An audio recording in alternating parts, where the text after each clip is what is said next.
Hello everyone. Can you hear me? Let's do a little sound check here. Just let me know. I'm not sure how long of a delay I have here, but anyway. Thank you all for being here. And, yet again having to pick up the ball because Shizzy dropped the ball again. No, just kidding. He's busy. They're doing family time stuff, so just figured we'd do this and mess around with it and do another little story time here. So, yeah.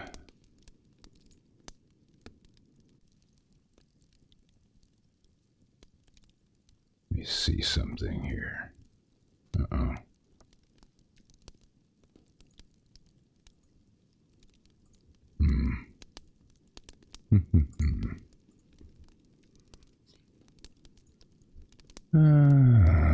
Still trying to get some bugs worked out here.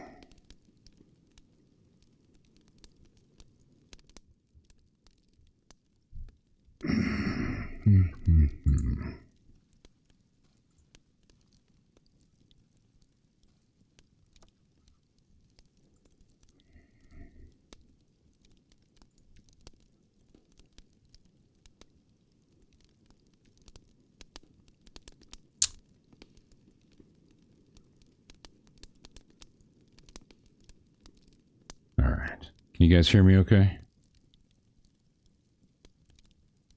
Let's see. I'm dying. You're dying. Why are you dying? Don't die on me, Wendy.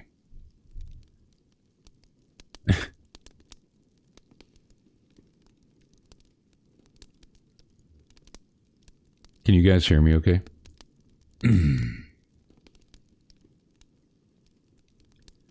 hell's wrong with my... We hear you. Okay. All right. Well, don't frickin' ignore me. God damn it. What's the point of having you people here? Just kidding. All right. As usual, I'm probably going to forget. Well, I'll try and stick this one. Well, I don't want to say it that way. I will try and have my other screen in my face. I was going to say I was going to stick it in my face. Anyway, and hopefully it'll remind me. I don't know why it's not.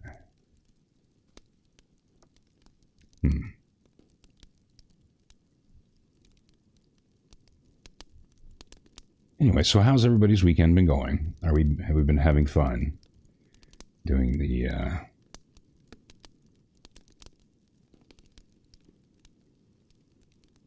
all of your Memorial Day activities?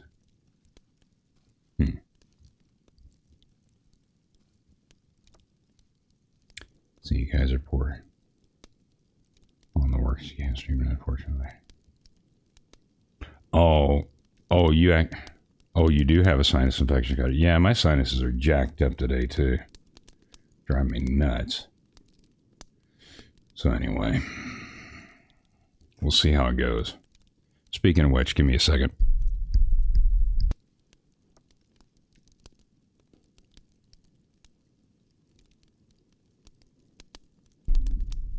Okay, so let's take a moment here and run down through this.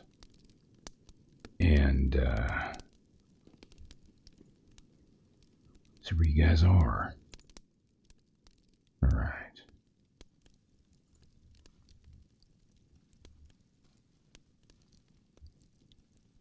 So let's thank everybody here. So thanks everybody. Sue, Wendy, Texas Jen, Zach, Tia Nina, D. Robertson, and everybody else out there watching. Kaiser, of course.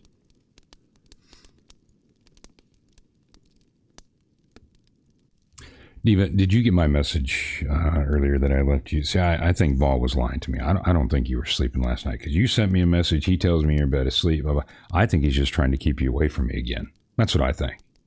I think it's a conspiracy. I think it's jacked up. And whatever. Nah. But I figured that it was going to be such a time frame in between. The Sundays aren't going to be, I don't believe, a normal thing. Like I said last week we did this. It's the poll that we did a while ago when I worked that poll. Anyway, so we had that poll, and the main idea came across as, 10 p.m. Eastern Standard Time. I think that works well for a lot of people who are here in the Eastern Coast time or Central, and then in Europe. So we don't really care about Australia since it's Neverland's non-existent anyway.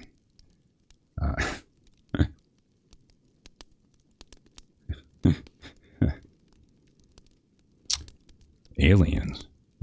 What's going on? A conspiracy. Yes, it is. Yeah.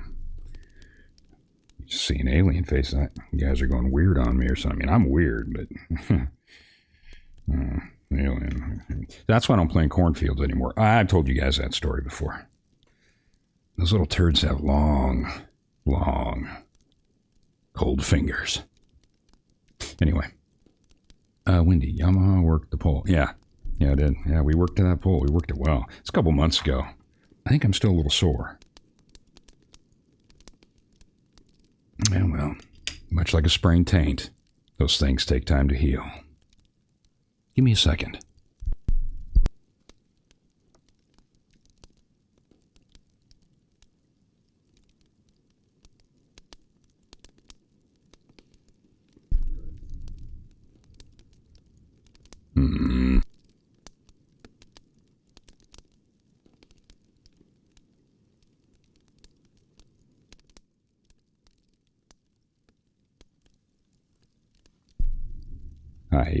I figured we'd just take a few moments and have you guys play with each other or whatever. Just shoot the breeze. I don't have any exceptional words of wisdom or really anything to say. If you're looking to me towards advice or help, yeah, you're pretty much up shit creek. Again, hold on. This is an adult channel. We just want to have fun here. We don't want any drama. And this is mainly for those that may be watching and thinking about subscribing. So we don't do drama here, any of that crap. If you're easily offended, you spew soy all over the place every time you sneeze, or you need a soy IV and a maxi trauma pad for your gaping gash, then you should probably go somewhere else, because the river of my gallows humor runs deep and dark. There's pretty much nothing off limits, and much like reality, it doesn't give a shit about your feelings or opinions. Neither do I. So play with yourselves. I may be busy here in a little bit.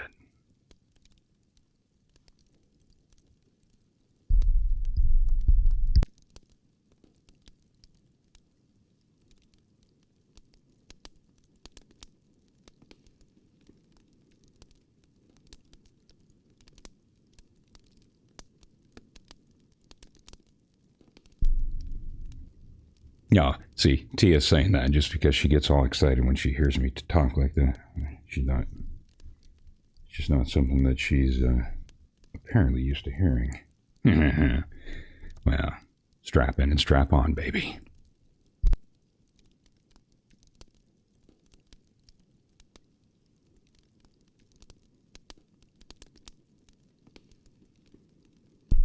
Lefty. Wait a minute, you already did what? What did you do? What did I say? I have no idea. I was dead at the time.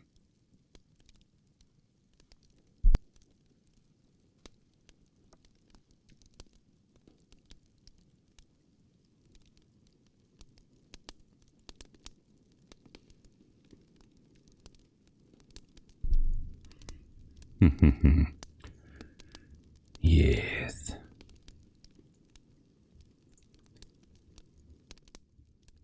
Throw up those purple lefties. There you go. All right. Yeah, and I've had some people ask and make comments in regards to the types of stories that I read or whatever. Yeah, well, I do the ghost stories and some darker stuff, I guess some people think. Because, well, that's just the way I deal with shit. And either you get it or you don't.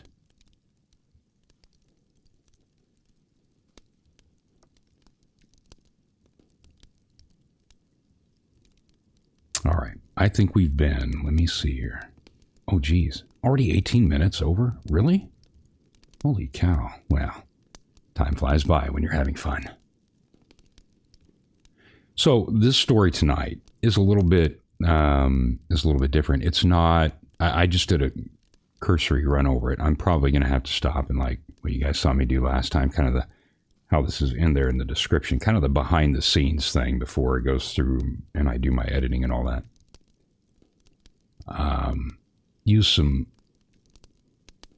literary or editing license, I guess you could say.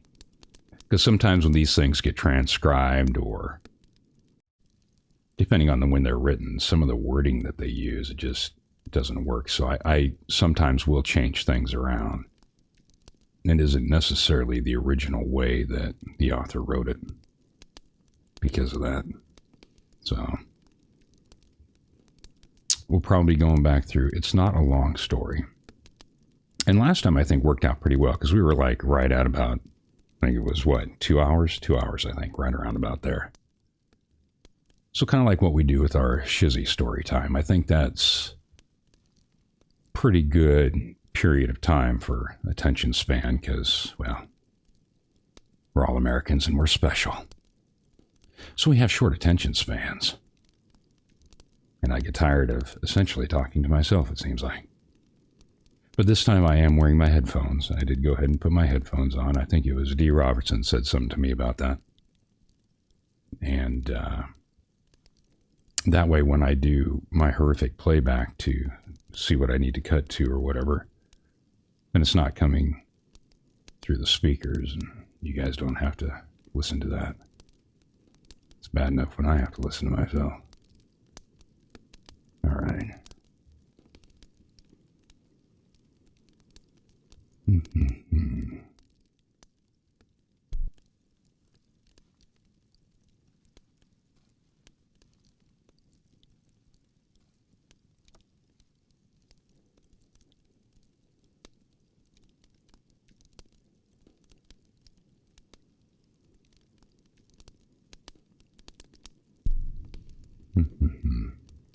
Yeah, I know, Wendy, the headphones thing. I just, it's weird. I have to do it when we do Shizzy so I can hear everybody else because it's just, the regular speakers on my computer suck. And then, of course, can't have that anyway. But normally when I read, I don't have them. And so it's just something that I'm trying to get used to. And then there's some people that will also have that echo effect while they're reading or they're doing live streams or whatever, where they may have a delay in there, but then they also can hear their own. Well, I don't understand how they do that. It throws me off, drives me nuts.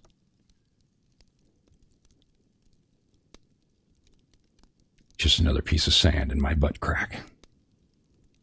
It's extremely annoying. All right. 20 minutes. All right. So if everybody is settled, we knew it was something.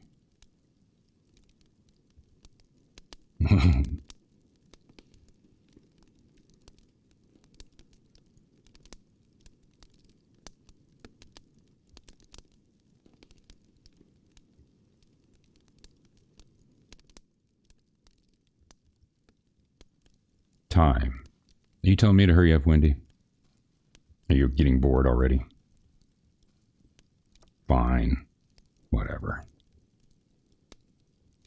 Just to appease Wendy, because apparently we're on some kind of time schedule here. Whatever. No. We'll get this going here.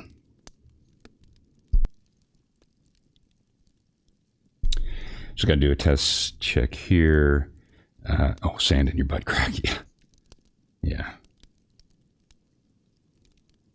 Well, I'm trying to keep somewhat of a filter. You know, it's kind of like when I go up on somebody else's, even on Shizzy's, I try and keep somewhat of a filter, if you will, because I don't want to get somebody else in trouble, and I'm not intentionally trying to get myself heated. Yeah, YouTube a-hole, but whatever. So I said in my butt crack because I'm trying not to see you next Tuesday word. Whatever. I hate that. Let me see where this is sitting right now.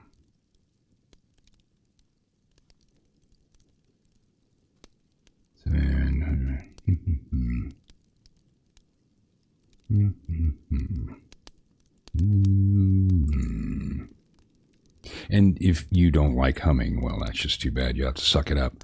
I have a tendency to do that, so yeah.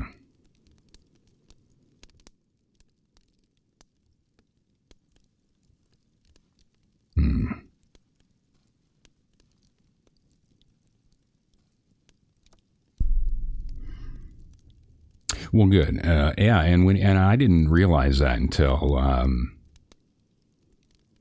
what was it? You guys were talking about that last night when you were doing the Lego thing. I didn't realize that you had fallen or anything up until then. So yeah, I hope you're feeling better.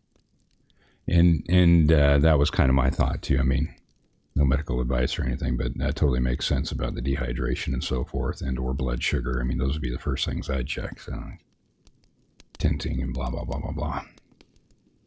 But I'm glad you're doing okay. Hope you're feeling better.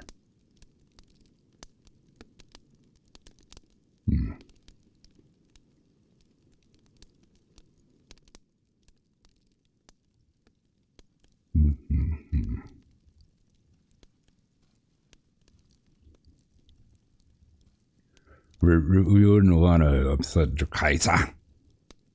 We have the Kaiser in the house. And like I said before, we can say the Kaiser because, well, the crazy little cobble. Well, that was long before. And so we don't worry about him right now. And the Kaiser's here, though. So you can't see it, but I'm clicking my heels.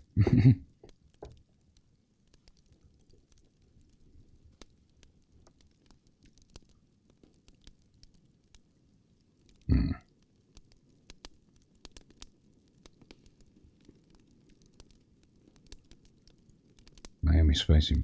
Did Miami Spice show up? Oh, there she is. Hi, Miami. Best voice on the tube. I don't know about that, but...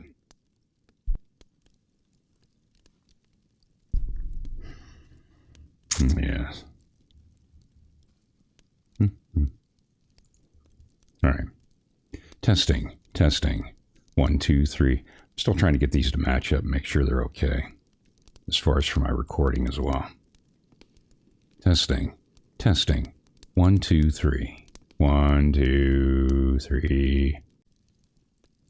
Somewhere over the rainbow. All right.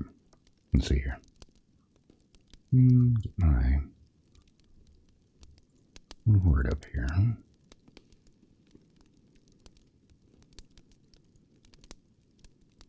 You make Miami's tubes twizzle. Well, I'm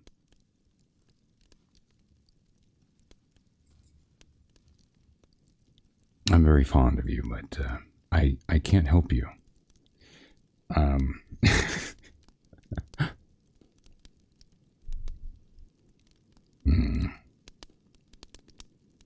So again, this story is a little bit different, I think. So I'm gonna try a different pacing and tone with it because it's more, I think, just in doing the cursory over it, I think more of kind of like a heartfelt type thing. It's not meant to sound, I don't think, dark or creepy.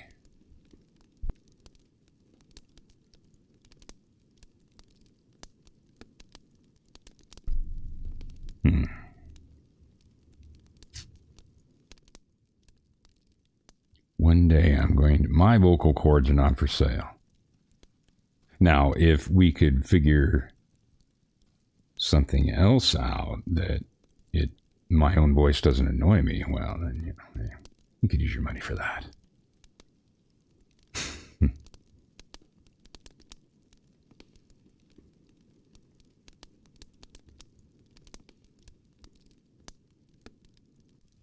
Okay, I'm going to shrink you guys down. Let me see here. Just not Elmo, please. Love your... What? What did Kaiser do with his Elmo?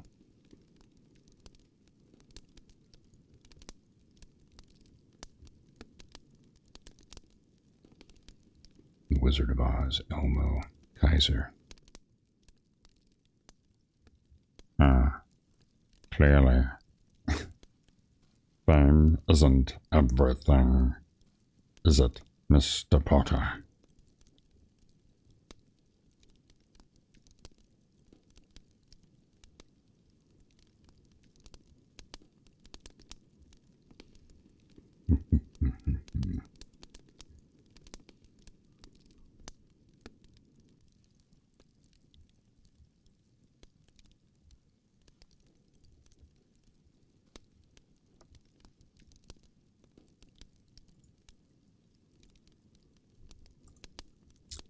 Alright, I'm shrinking you guys down. I got that bullet away. Alright. Here we go.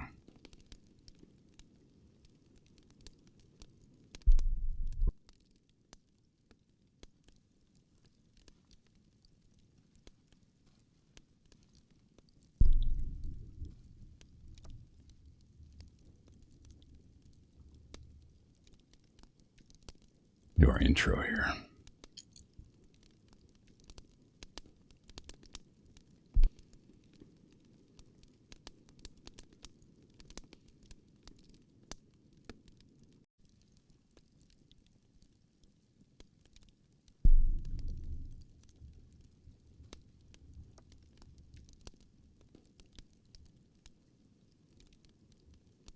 Testing. Testing. There we go. Okay. Ah, welcome. Warm yourself by the fire. Have a seat or snuggle up in your favorite spot and let me tell you a story. And now, An Occurrence at Owl Creek Bridge by Ambrose Bierce. All right. So put that one in there. Give me just a minute here. I got to pull these two together. Oh, piss off. All right, there we go.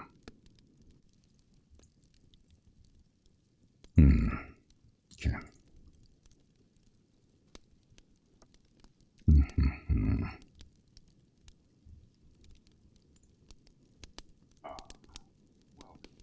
No.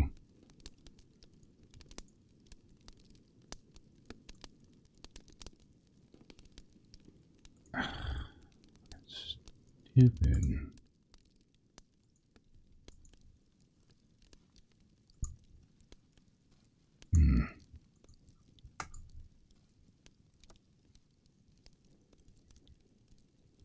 All right, hold on a second. I think this thing...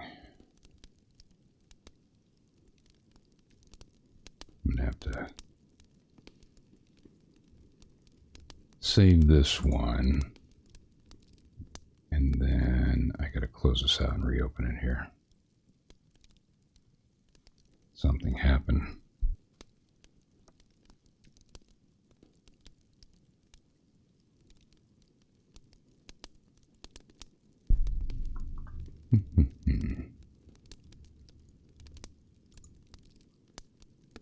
No.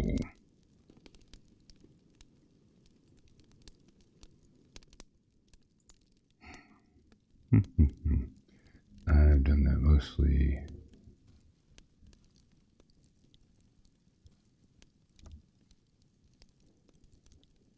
All right, Wendy. Well, we'll be here.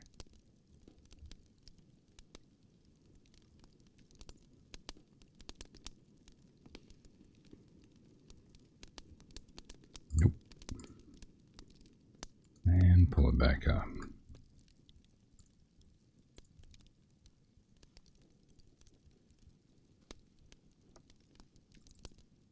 It's under my current. All right.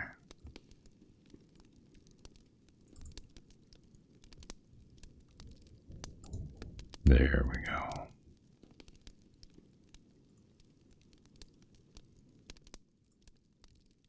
Ah, there we go. Okay. Now I think it'll behave itself. There's a little glitch in there. All right, I gotta listen back to this. Can you guys hear this at all? No? Shouldn't be able to.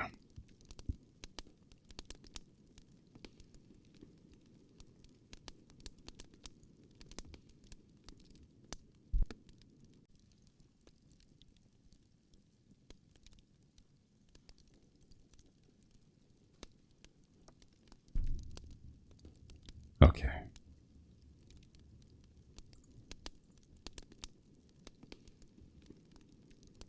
There we go.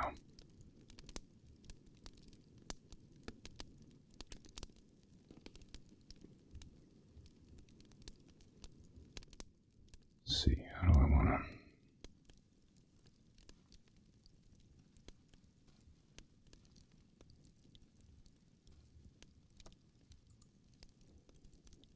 A man stood upon a railroad bridge in northern Alabama, looking down into the swift water 20 feet below. The man's hands were behind his back, the wrists bound with a cord. A rope closely encircled his neck. It was attached to a stout cross timber above his head, and the slack fell to the level of his knees. Some loose boards laid upon ties supporting the rails of the railway supplied a footing for him and his executioners, 2 privates of the Federal Army, directed by a sergeant who, in civil life, may have been a deputy sheriff. At a short remove upon the same temporary platform was an officer in the uniform of his rank, a captain, armed. A sentinel at each end of the bridge stood with his rifle in the position known as support.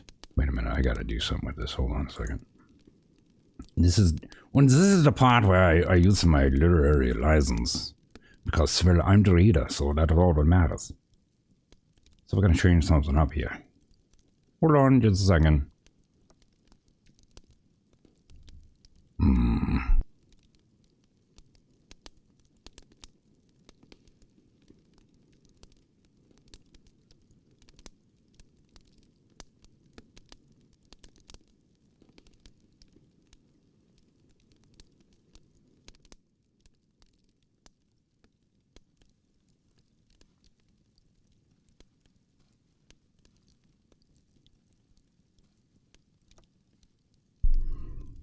Did it come back up? Test. Okay, it came back up. All right. Yeah, we're going to redo this part here. All right. Uniform camera on. There we go. And no, I need to. There we go.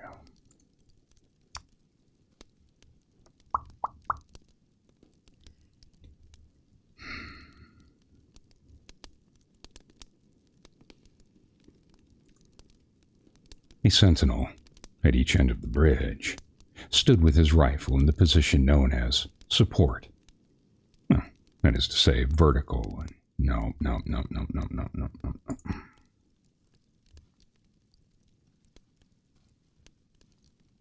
I made a boo-boo. Hold on, we'll do it again. This is the way it goes.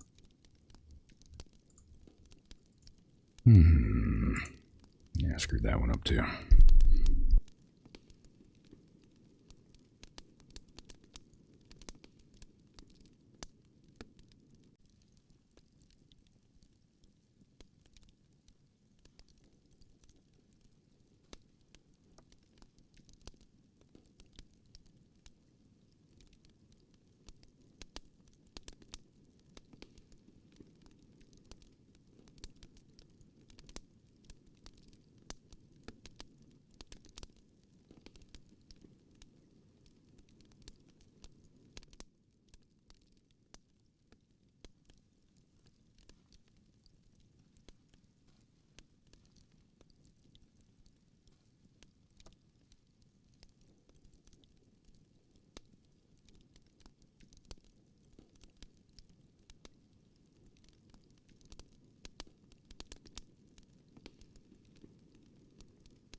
Wait, when did we get into Germany? Well, I never thought I was German. Well, who knows? Some kind of Bavarian. Who knows? Well, you know, it's a crazy couple. Well, he's from Austria, you know.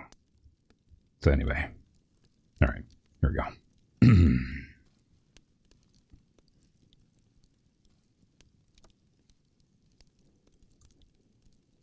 No.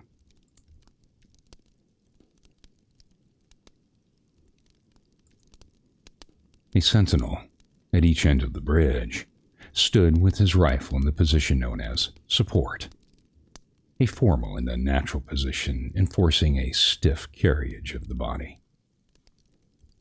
It did not appear to be the duty of these two men to know what was occurring at the center of the bridge. They merely blockaded the two ends of the foot planking that traversed it. Beyond one of the sentinels, nobody was in sight. The railroad ran straight away into a forest for 100 yards and then, curving, was lost to view. Doubtless there was an outpost farther along. The other bank of the stream was open ground, a gentle slope topped with a stockade of vertical trunks, looped for high... Yeah.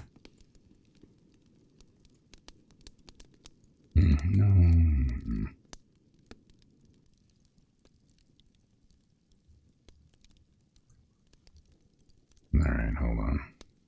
Let me do that part over.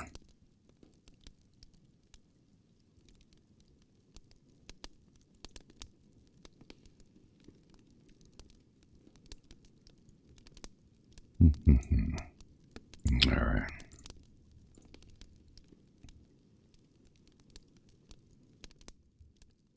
That was far enough. Okay.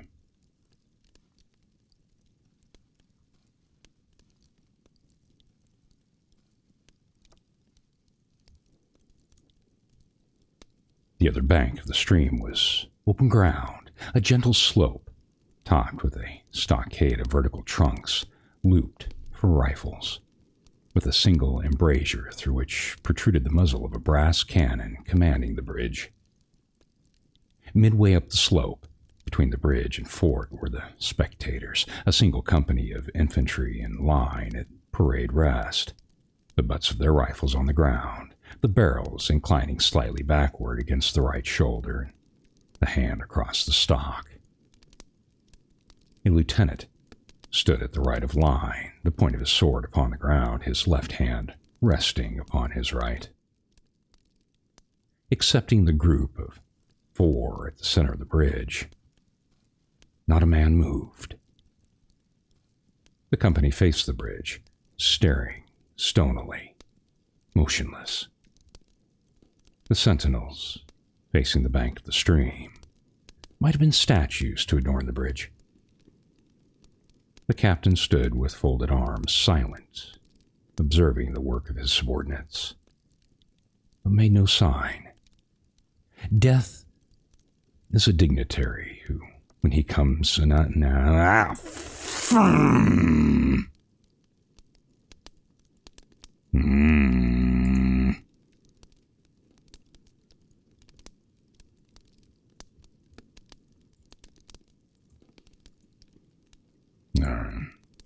Yeah, that part again. See, somehow, amazingly, I'm remembering that you guys are still here.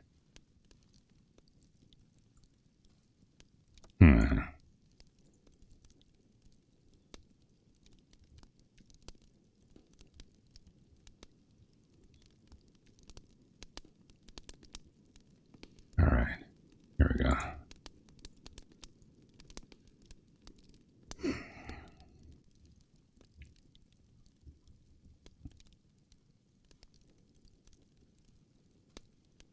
Death is a dignitary who, when he comes announced, is to be received with formal manifestations of respect, even by those most familiar with him. In the code of military etiquette. Etiquette? What the Harry Rat's ass was that?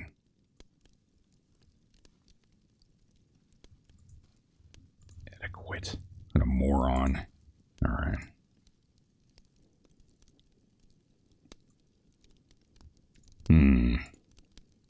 All right.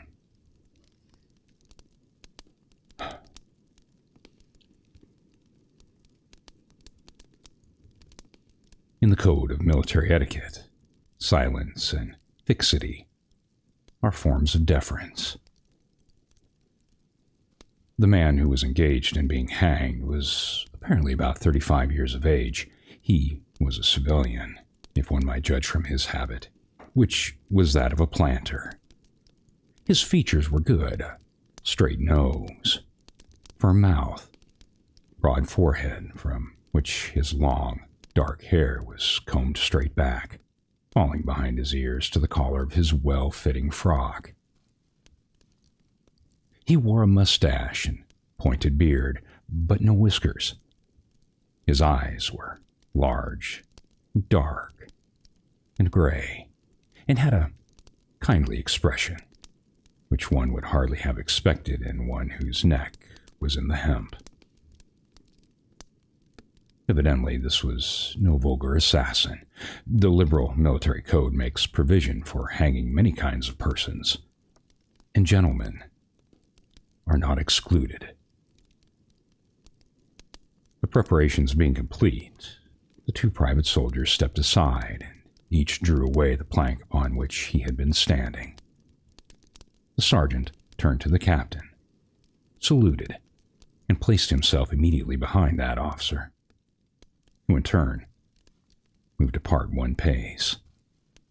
These movements left the condemned man and the sergeant standing on two ends of the same plank, which spanned three of the cross ties of the bridge. The end upon which the civilian stood almost, but not quite reached, a fourth. This plank had been held in place by the weight of the captain. It was now held by that of the sergeant. At a signal from the former to the latter, he would step aside. The plank would tilt, and the condemned man go down between the two ties. The arrangement commended itself to his judgment as simple and effective. His face had not been covered, nor his eyes bandaged. He looked a moment at his unsteadfast footing, then let his gaze wander to the swirling water of the stream, racing madly beneath his feet. A piece of dancing driftwood caught his attention, and his eyes followed it down the current. How slowly it appeared to move. What a sluggish stream. Nah.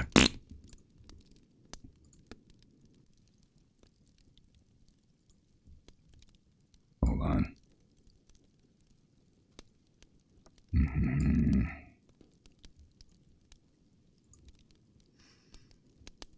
going to take a break. I'm going to finish this one. We'll take a break here for a second.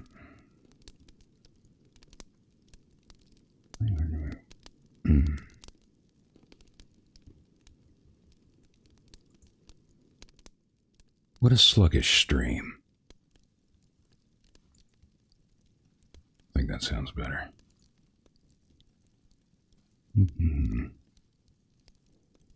Oh, come on.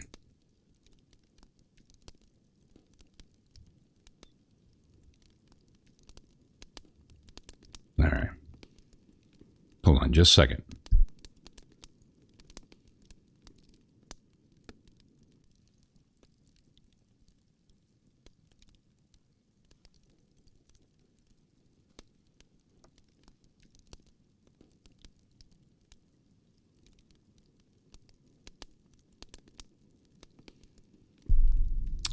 All right, is everybody still there? Can you guys still hear me okay?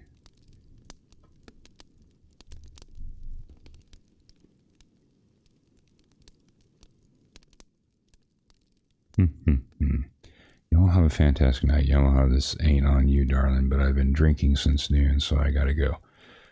Yeah, whatever. Thanks a lot, Sue. Because you gotta sling back the booze. Just kidding. All right, that's fine. Have a good night. Shizzy Whiznut? What the hell? What's going on, man? Yeah, whatever. This, yeah, this horror show is your fault, by the way. Just so you know, whatever. This is on you. Are you having fun?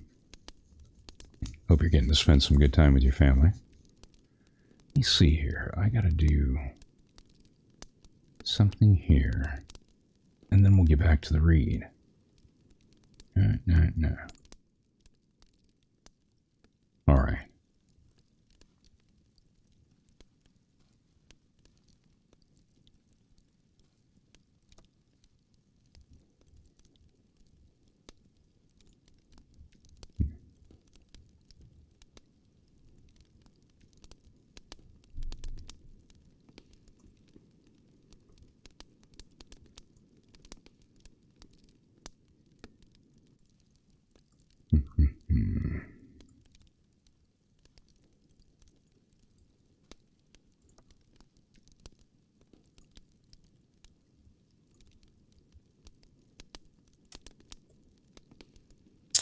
All right, so I put Shizzy's link in there. I think most of you know, but there's might be some out there watching it.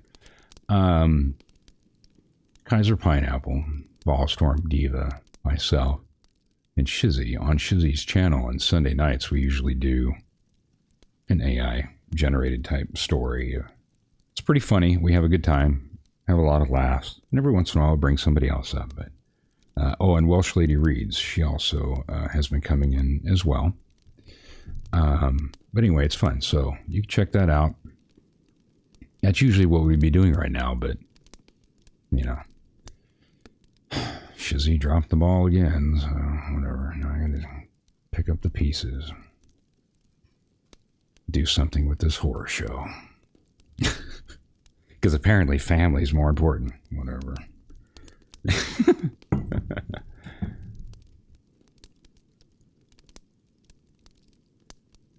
I hope all your Memorial weekend stuff for everybody here has been going well.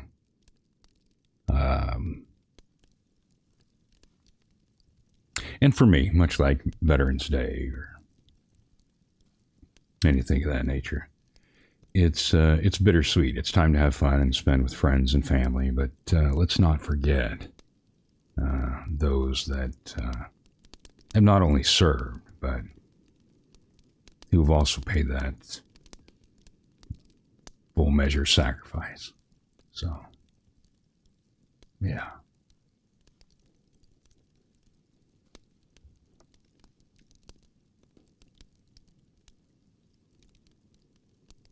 Okay, let's see here.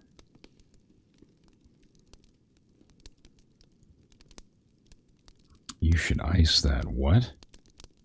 Oh, I hate this stupid heart thing. I don't know about you guys. I hate this thing. I got to figure out if I can turn that off on my end. I don't know. I hate that stupid heart thing. It always gets in the way of everything. You say something stupid, you can't delete it because that damn heart's in the way. Or you can't read half of what somebody says. See? There's a lesson for you. Nobody needs a heart. Just kidding. Whatever. No, I'm not.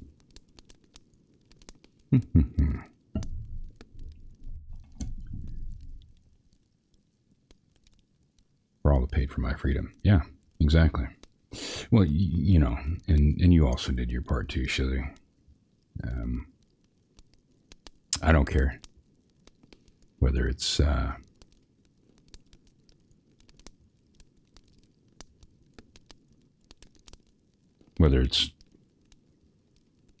full active or reserves that then get activated or doers or whatever it is. If you just took that time to put your name on that dotted line and sacrifice your time, your life, your family, whatever, just for the bigger picture, just to be a part of something that's bigger than you,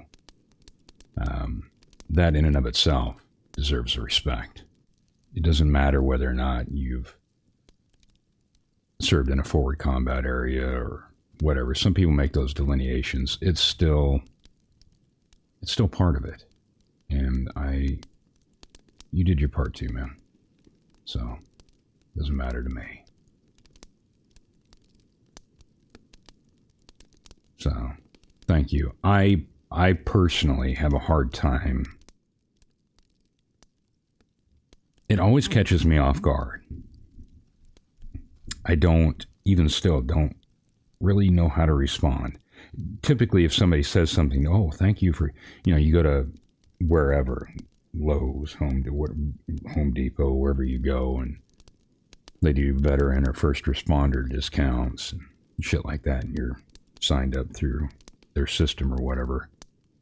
You show them your ID, or they tell them your name, and they pull up your info to verify that. Oh, thank you for your service. It always catches me off guard. And I usually just end up, I was just doing my job. Because I don't know how to take it. I don't know. It's weird. It's one of those things you can't really explain. Everybody's different. But, yeah, just doing my job. That's all. The guys that I do, I will say this, aside from those that paid that ultimate sacrifice.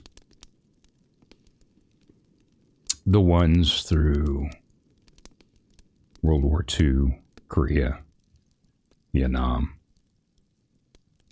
who were drafted, who didn't want to have anything to do with it.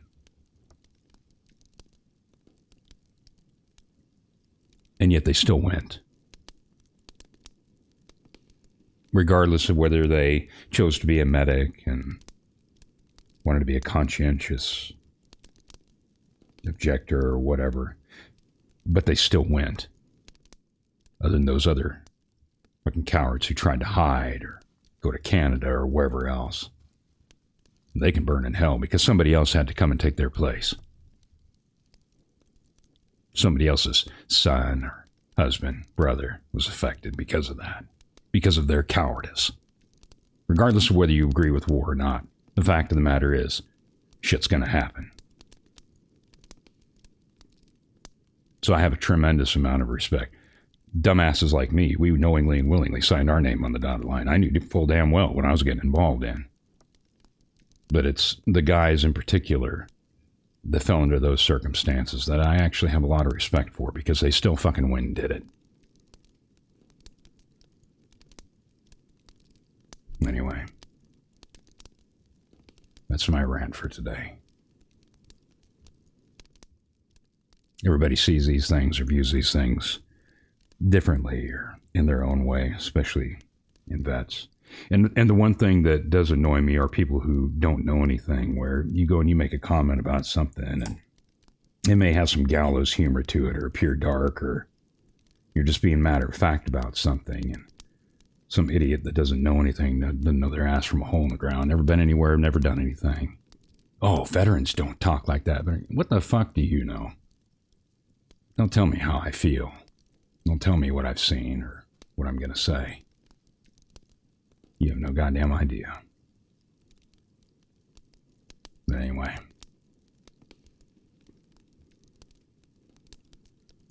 Yeah.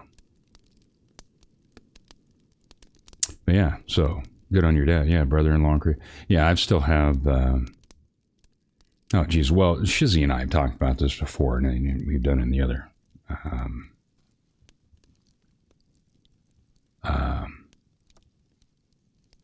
other streams or in Discord. God, I'm having a brain fart. My fourth grade, uncle,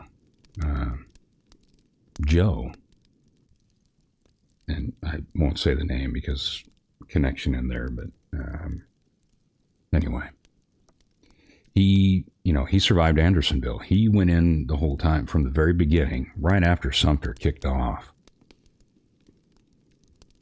And he was in several major battles all the way through, and he was captured at, originally I thought it was at Kennesaw Mountain. But no, he was captured at the Battle of Franklin in Tennessee. And of the men that he was captured with that day, he's the only one that survived Andersonville. Now, had it gone on another, I don't, because he had to be carried out. If you go back through, people think, oh, look at the concentration camps of World War II and blah, blah, blah, blah, blah. Nah, that shit happened here on U.S. soil. That was back in the Civil War, where you see the walking skeletons. And they actually used some of that evidence and photographs to prosecute Henry Wirtz, who was the commandant of Andersonville. But my uncle was one of those walking, well, he wasn't walking, they had to carry him out. It took him years. He had all kinds of effects from that, physical and otherwise. But anyway, he survived Andersonville, but of the men that he was captured with that day, he was the only one. Everybody else died. So he was in there from November until, I believe I have to look back, I think it was the 25th. 25th of April, they carried him out of there. I think is what it was. And I still have a cousin who's missing from MIA in Vietnam. And, yeah, that there's a lot of people that have those things. Anyway.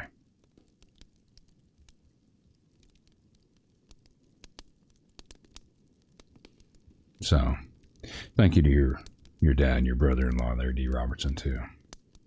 Oh, yeah. Yeah. Yeah. Yeah. And it has an accumulative effect. I needed an outlet.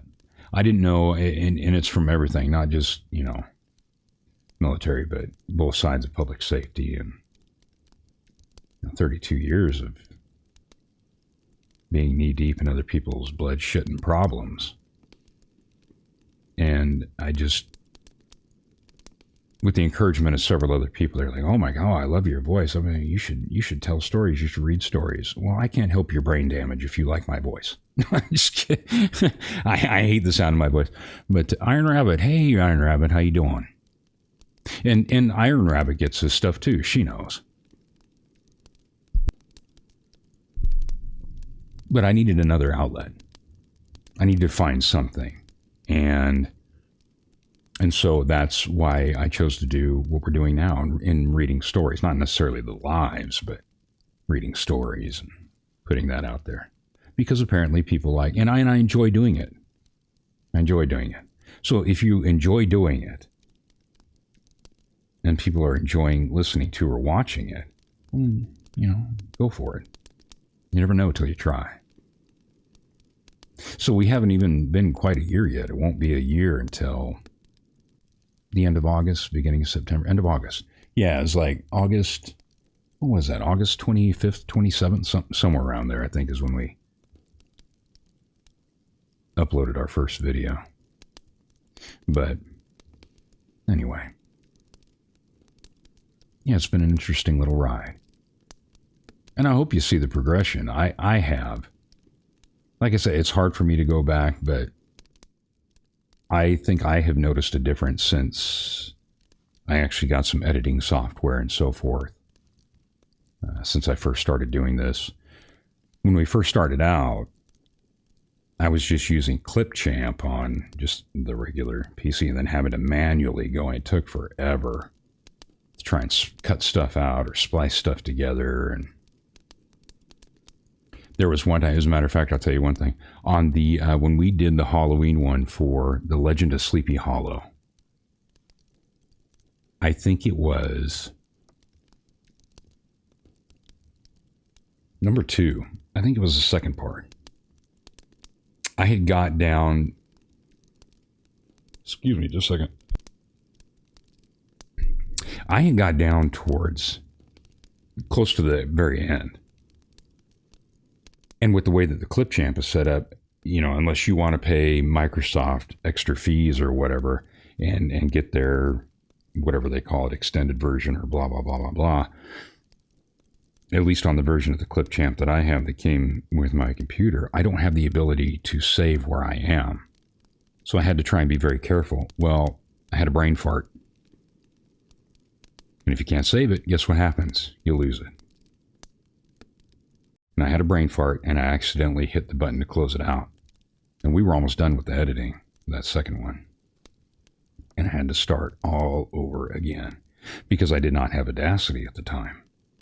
And so it was shortly after that I was like, oh, screw that. I'm not messing around. If we're going to do this, might as well get some kind of program. But the problem is, even though Adobe, for instance, and I can't remember the name of it, but it's through Adobe, theirs is like the top or one of the very top programs for doing music and voice recording and editing and blah, blah, blah. But you have to pay a monthly or yearly fee, and it's not yours. So if I lose internet connection or something of that nature, I can't do anything. Whereas with the Audacity, even though it's free, it works for me, but I have it. It's mine. It's on my hard drive. So if I lose power, but I still have battery backup until I can get the generator or whatever going, or I'm in the middle of doing a story, or we have, whatever the issue is, I can still record, I can still save, I can still do all that stuff. But with a lot of these now, doing it over online and saving it to their cloud or whatever it is, once you lose that connection, it's gone. And I don't like the fact that the originals or whatever it is that I'm doing is in somebody else's hands. So, at least for right now, Audacity is great. It's been working well for me, I think. So, Iron Rabbit, hope you caught. Oh yeah, snakes. Screw snakes. Damn things. Yeah, they have a purpose. Okay, whatever. Fine. We can keep the other ones around. We don't need the venomous ones. Screw them. Ugh. Bastard. All right. Well, we're an hour in this, and so I think that, let me see here. Hold on just a second here.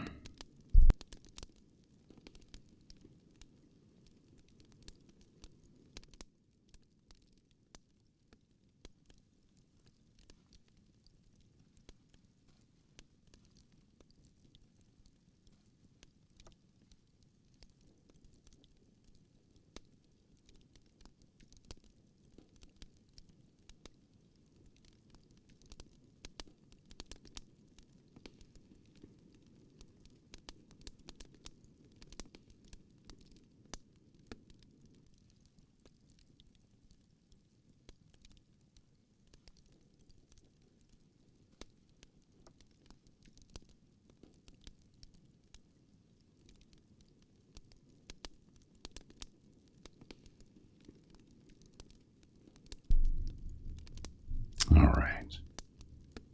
So I'm going to shrink this down. I'll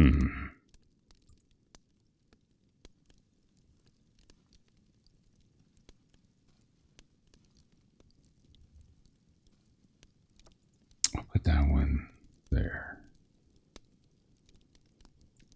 I know I talk like you guys can see what I'm doing, but I don't want to show you.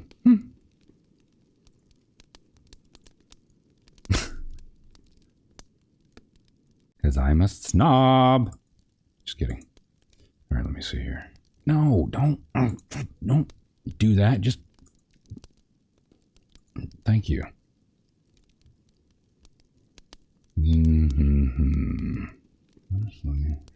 All right. That was the part that we had done over again. Okay.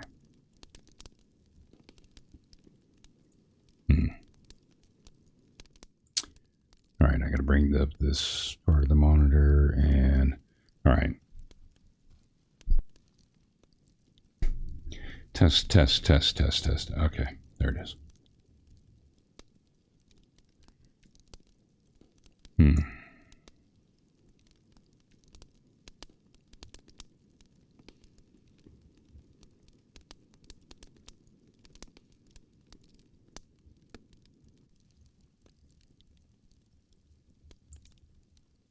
He closed his eyes in order to fix his last thoughts upon his wife and children. The water, touched to gold by the early sun, the brooding mists under the banks at some distance downstream.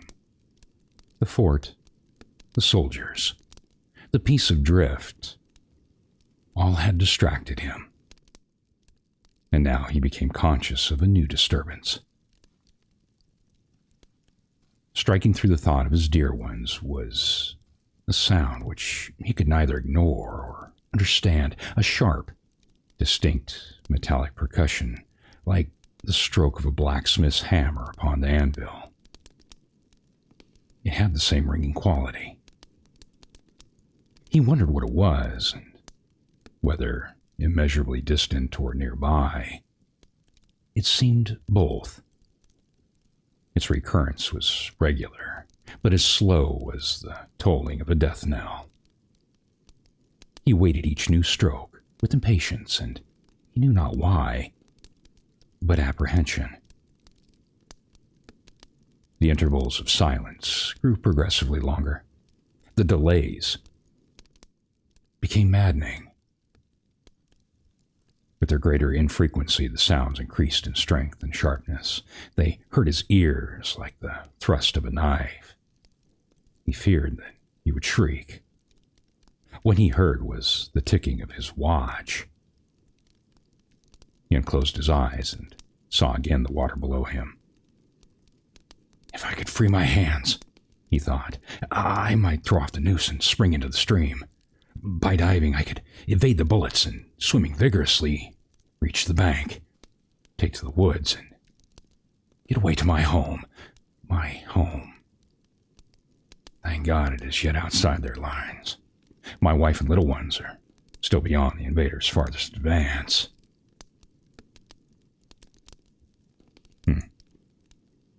Hold on just a second. A little bump here.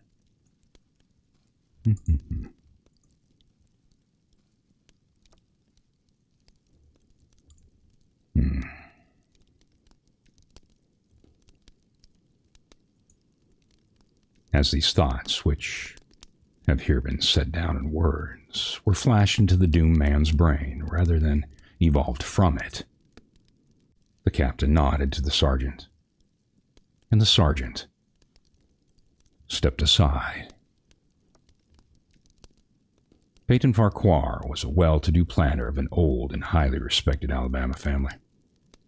Being a slave owner, and like other slave owners, a politician, he was naturally an original secessionist and ardently devoted to the Southern cause.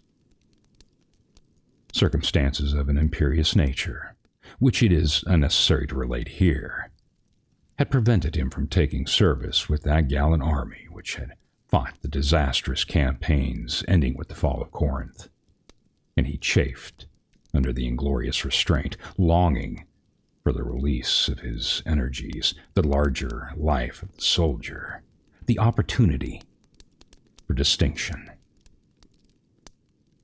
That opportunity, he felt, would come as it comes to all in wartime.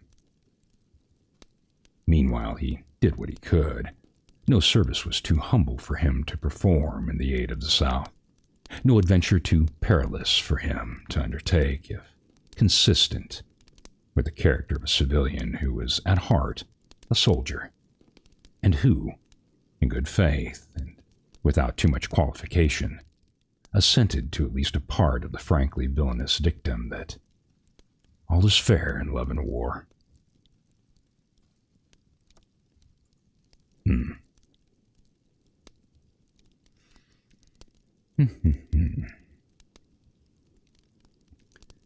We're pausing for a moment. Danielle! What's going on, Danielle? Lil D. All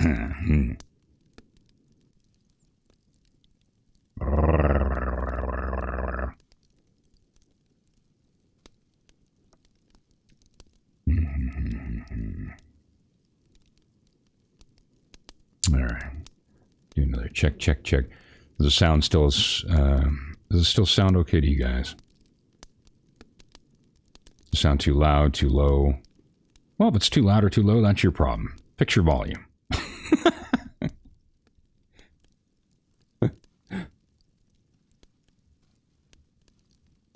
Just kidding. Don't get your panties in a wad.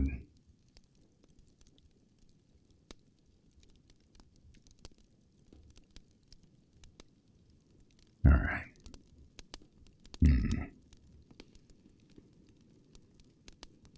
I gotta think about something here for a second. To whether or not I wanna. Like I said, typically I do cold reads, so sometimes, again, the way that, depending on the age of whatever it is that I'm reading and the words that they use, or the way that it's transcribed sometimes, it's kind of,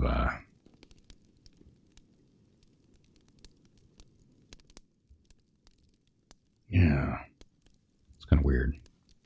Sometimes I got to change things around a little bit here.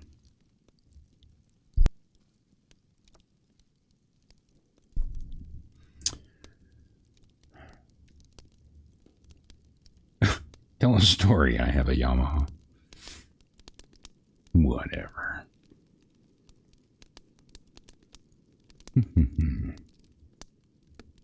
Yeah. It's love and war.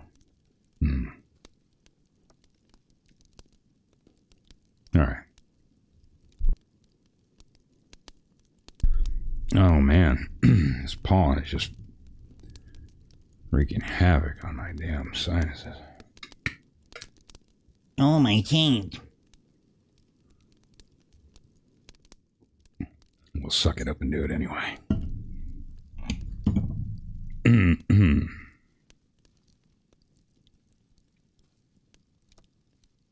See a little warm in there. Let's see how I want to do this part.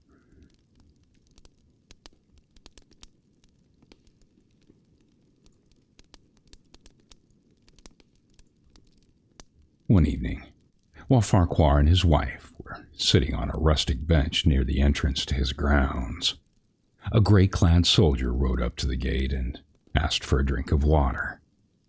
Mrs. Farquhar was only too happy to serve him with her own hands.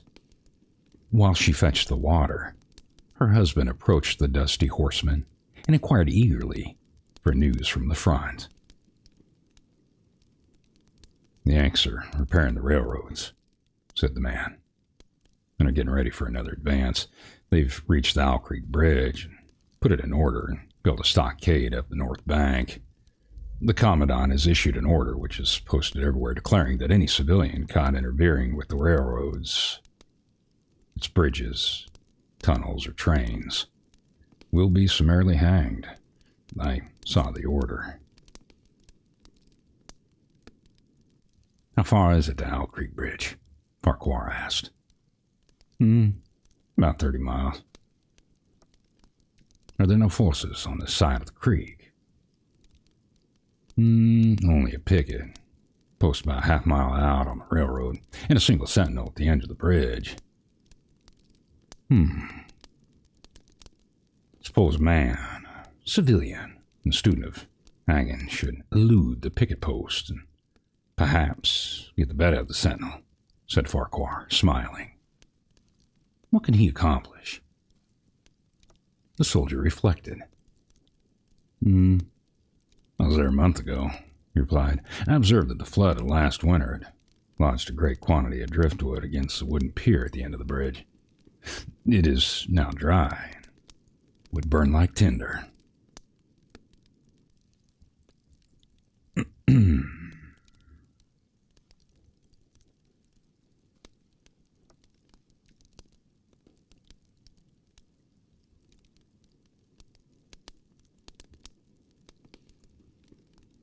The lady had now brought the water, which the soldier drank. He thanked her ceremoniously, bowed to her husband, and rode away. An hour later, after nightfall, he repassed the plantation, going northward in the direction from which he had come. He was a Federal scout.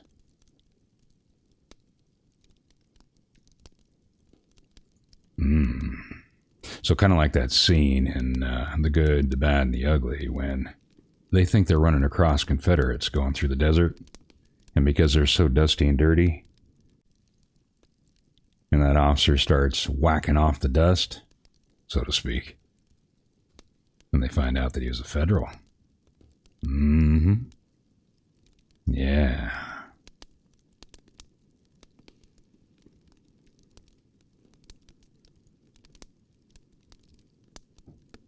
All right. Let's see here.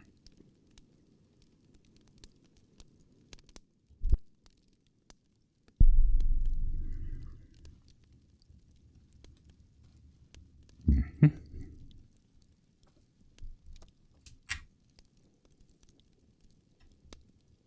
At least, that's what I think. That's what it sounds like to me.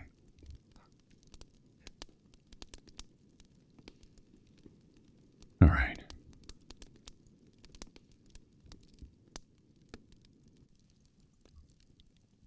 As Peyton Farquhar fell straight down through the bridge, he lost consciousness and was one as already dead.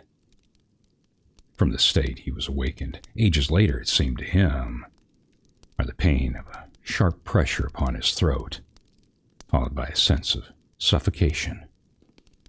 Keen, poignant agonies seemed to shoot from his neck downward through every fiber of his body and limbs.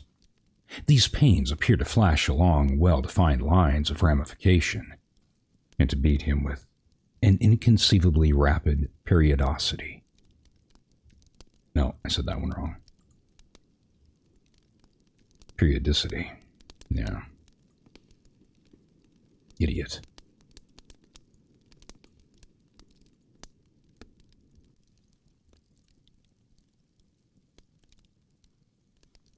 All right.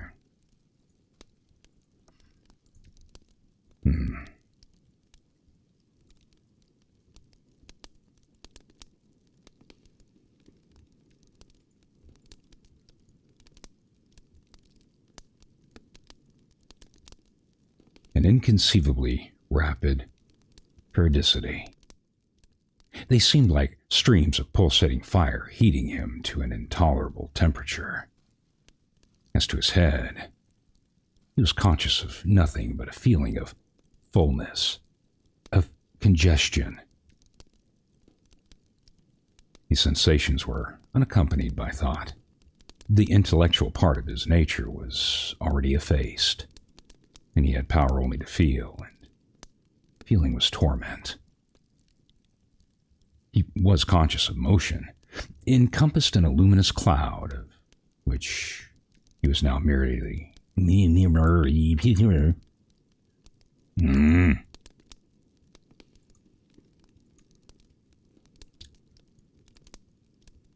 There we go. I'll do that part again. All right. Going to dull that out and extend it. I'm going to cut that out. Give it to me. There we go. All right. Let's see here.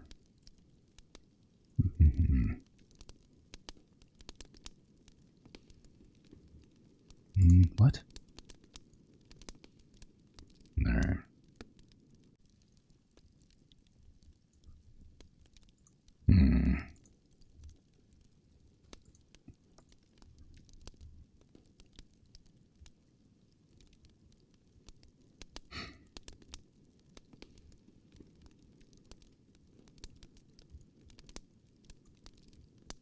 Encompassed in a luminous cloud, of which he was now merely the fiery heart without a material substance, he swung through unthinkable arcs of oscillation like a vast pendulum.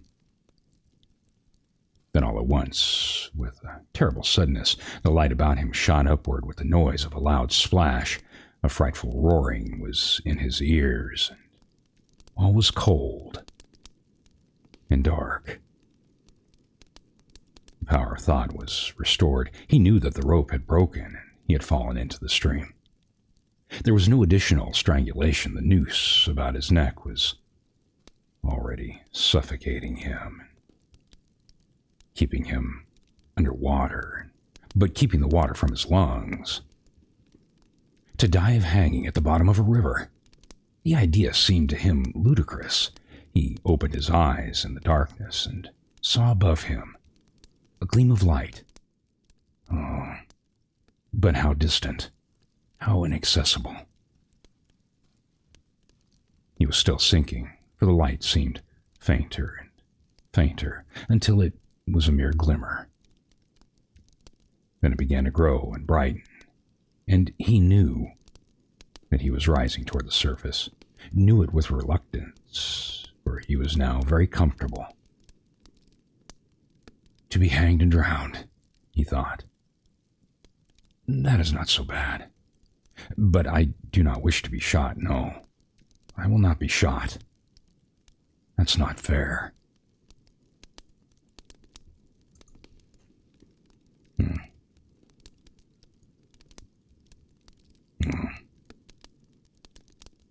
To each their own, I guess.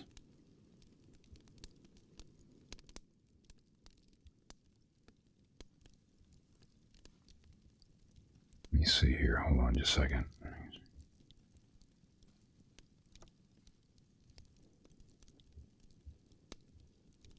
Okay.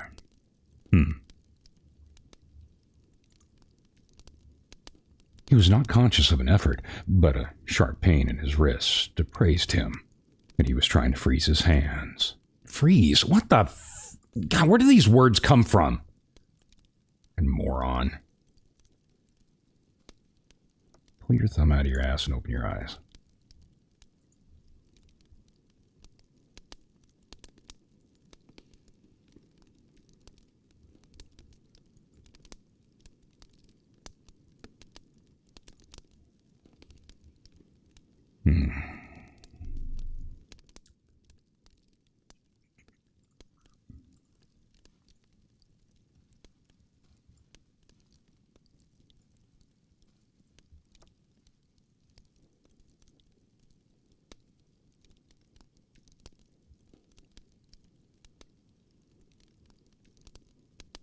Okay. I'm going to mute that part out.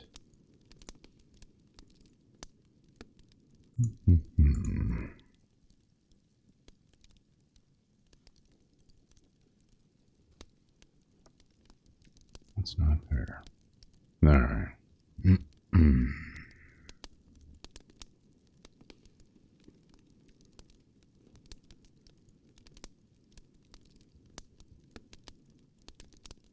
Wait a minute, is that already?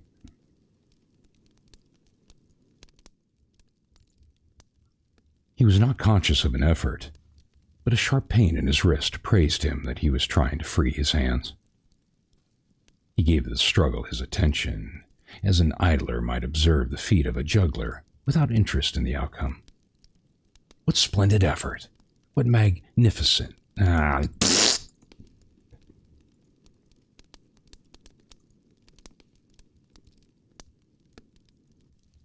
is how it goes.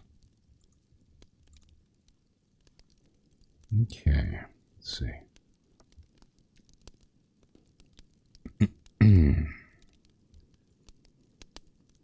What splendid effort! What magnificence! What superhuman strength! Ah, that was a fine endeavor. Bravo!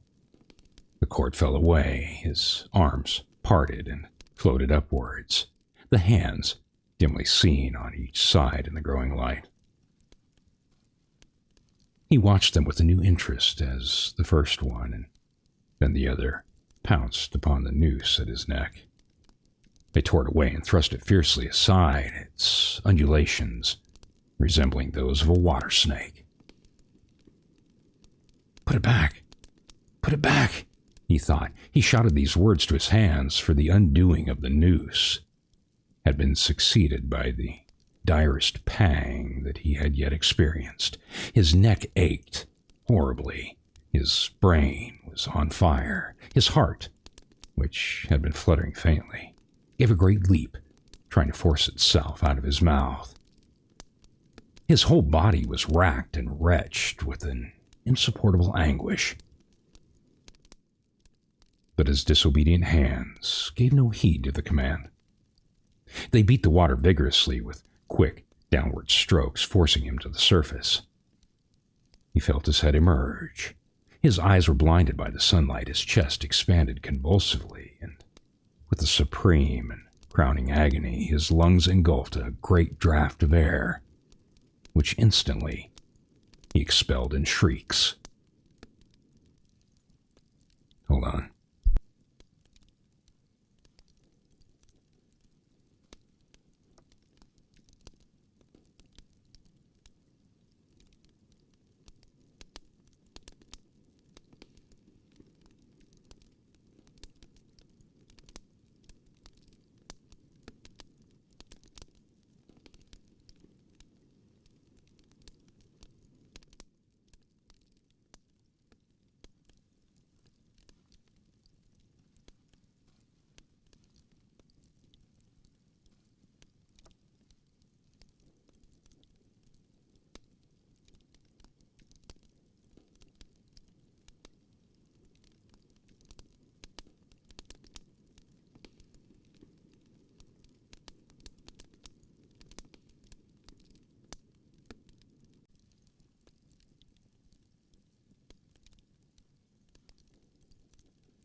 Testing. Okay, there we go.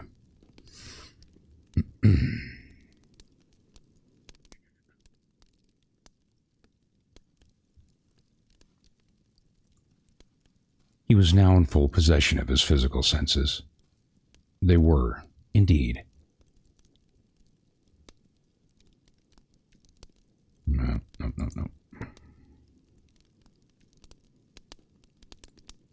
Mm-mm.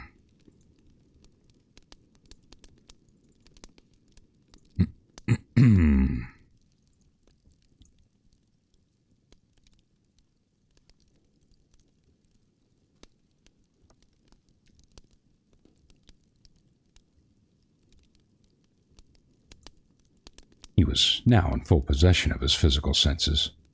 They were indeed preternaturally keen and alert.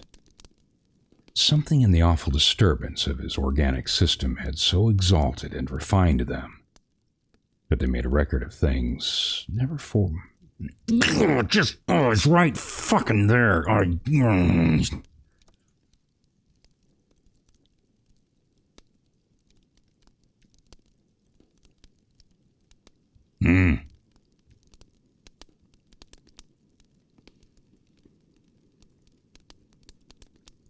Go back to where... Let's see, where'd it go?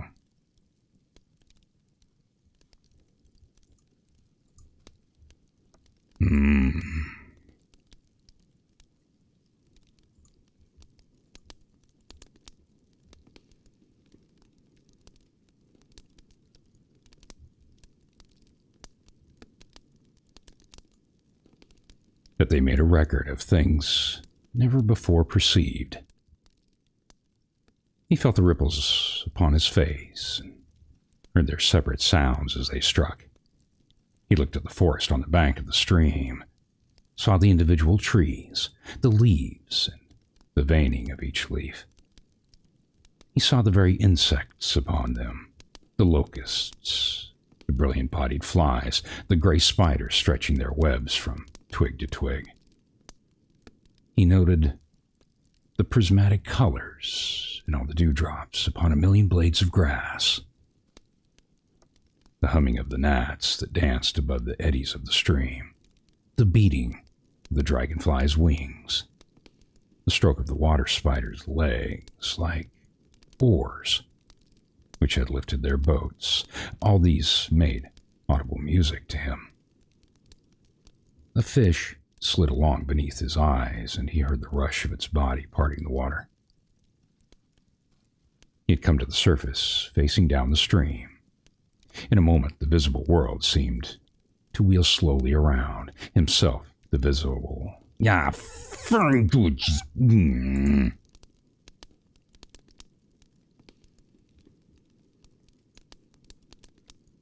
Wait a minute, Where was that at? Right there. All right, I'm going to take a break for a second here. My eyes are not seeing what I want them to see. Where'd it go? What?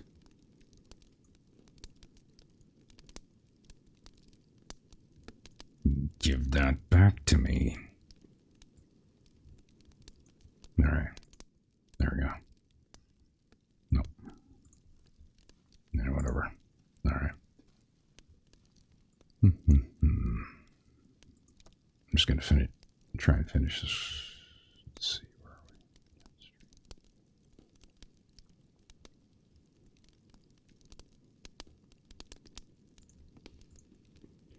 we? Anyway, are we all having fun? Yeah, I know. I get wrapped in whatever.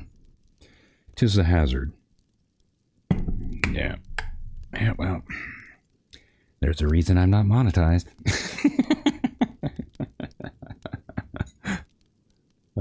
Anyway. Well, is everybody having fun? How many people do I still have here? How many do we have in here? I gotta bring up the big screen here. We going up to the big house. Okay, well, we're not doing too bad. Hour 35 thus far. I think we're doing okay. I think we're pretty close to the same point we were last time. So we can burn some time here. Anyway.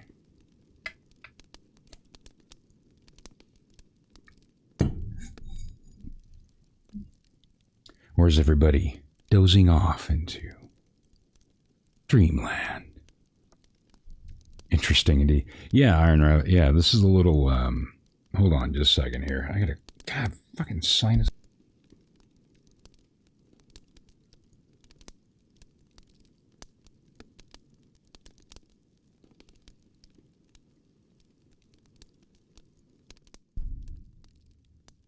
Yeah, this is, yeah, it's a little bit different. It's a little, I know that there, you know, I mean, there are other people that do this as well. But it is a little bit different. Because you got several different things going on. And like I said before, right now, I just have the one screen. Now, I'm using my phone as well, because I have to shrink you guys down so that I can pull up my material and then have my Audacity there so I can see what's going on. Blah, blah, blah, blah, blah. 2 F-bombs. Whatever. I mean, who keeps count of this shit? What's your problem? Yeah, I don't care. Anyway, so, yeah. Where was I? Oh, so I can see Audacity and stuff and be able to read. So I have my phone up so that I can see you guys in chat when I'm doing that. And that's what helps to try and remind me that, well, I am at Point of Fact live. Otherwise, I would just, I turn the air blue on a regular basis. Yeah. So, anyway, it is, so it's a learning curve. And eventually, depending on how this goes, we start gaining more interest, or you guys seem to like where this is going or whatever. And I have to do some arrangements because I've got a bunch of my, on my desk area, I got a bunch of my, like my flattening stones and a bunch of my leather and woodworking crap around here. So I'm going to have to move some stuff around and then eventually get another screen. We have a smaller TV where I could be able to use that, and we've talked about potentially switching that out. And if so, then I might take that. I think it's a 30-inch or something like that. And then I'd be able to move things around and have a better view of what's going on, and all in a better, in a better area. So we'll see how it goes. And then one of the other things that I want to do too, not so much necessarily for here when we do panels or whatever, and I can't remember the name of it, but anyway, it's this box that you get and you hook your mic and stuff up to it first, and then it causes a delay. And what it'll do is it'll help to, you can program it, and it'll help to pre-recording or during recording, go ahead and wash out some of the heavy breaths or the T's. I have a tendency when I narrate it, I try and change up my voice a little bit, my accent, because if I don't, and I try and read that way, I have a tendency to make it muddled. And so I'm trying to get better at also reminding myself to enunciate and speak a little more clearly. Otherwise, when the recording is done and everything, sometimes those words just don't come out the way that I want them to, or the way they should. It sounds muddled, or like I got a bag of dildos in my mouth or something. Anyway.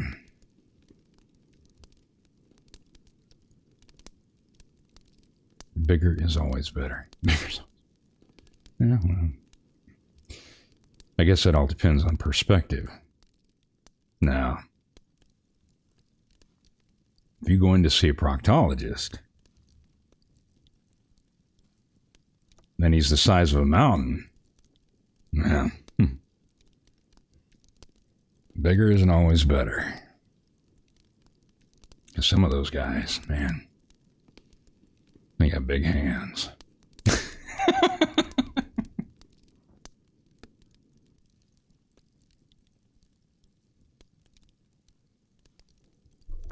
Anyway. I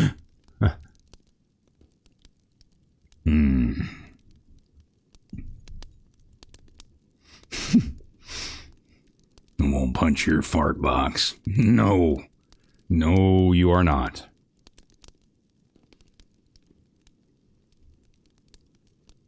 I don't care how much fucking Surge Lube or KY you got on there.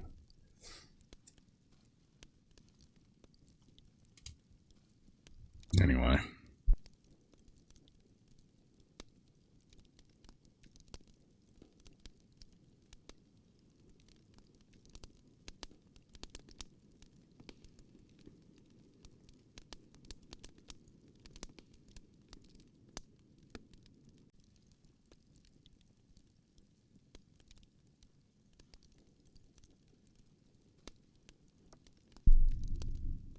Let me see here. All right, I'm going to right. I think it's. I'm going to shrink you guys back down a little bit here. So I still got you on the phone. I said what I said. Wait a minute. What do you say? Oh, you are the one that doesn't. Oh, it's not. Well, look. There's a difference between cursing and me. Yeah, just put it that way. Yeah, if you get me on a roll, yeah, shit'll just roll out that'll make the devil blush. And I have to be careful of that, because I don't, I'm not intentionally trying to get into trouble or whatever. Not that I give a shit about what YouTube thinks or whatever, but at the same time, I'm not intentionally trying to get myself into trouble. Or anybody else, especially when I go up on somebody else's stream. I at least somewhat try to behave myself or be conscious of the fact that, oh, yeah, your actions can affect other people, whatever. Anyway. Cursing and sailor talk. Listen to you. I'll be bringing that fucking swabby shit in here. I'm a crayon eater. And that's mainly because I couldn't make the stretch to lick windows.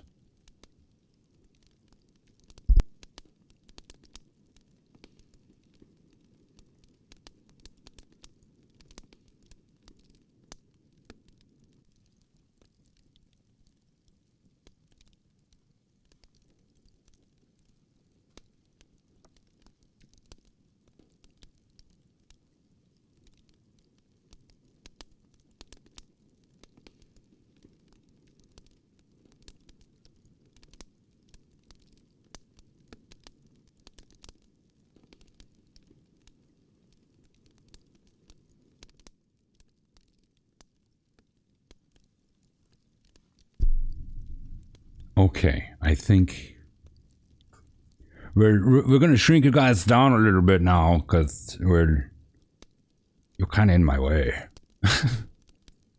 All right.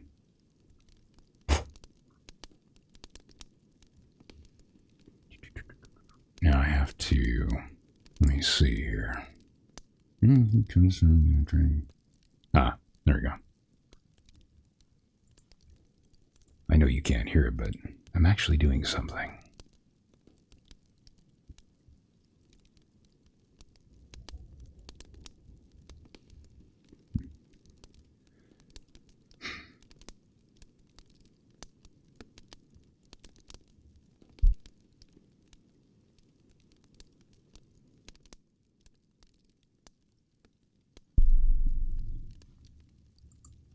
In a moment, the visible world seemed to wheel slowly around, himself a pivotal point, and he saw the bridge, the fort, the soldiers upon the bridge. I'll splice that together. The captain, the sergeant, the two privates, and his executioners. They were in silhouette against the blue sky. They shouted and gesticulated, pointing at him. The captain had drawn his pistol, but did not fire. The others were unarmed. Their movements were grotesque and horrible, their forms gigantic. He suddenly heard a sharp report, and something struck the water smartly within a few inches of his head, spattering his face with spray. He heard a second report, and saw one of the sentinels with his rifle at his shoulder, and a light cloud of blue smoke rising from the barrel. The man in the water saw the eye of the man on the bridge, gazing into his own through the sights of his rifle.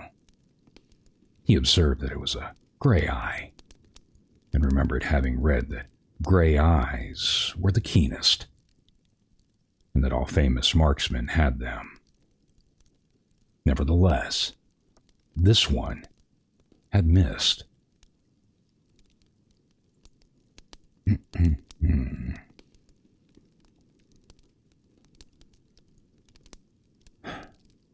let's see.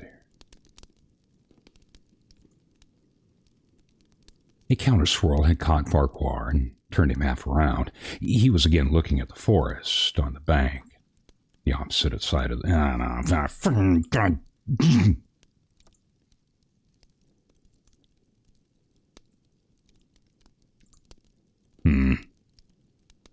Yeah. Do that part over again. Bum, bum, bum. Testing. Testing. 1, 2, 3. All right, there we go.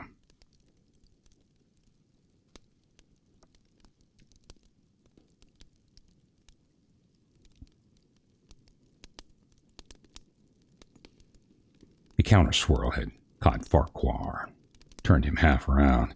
He was again looking at the forest on the bank opposite the fort. The sound of a clear, high voice in a monotonous singing tone now rang out behind him and came across the water with a distinctness that pierced and subdued all other sounds, even the beating of the ripples in his ears. Although no soldiers... What? Oh, I read that wrong. All right.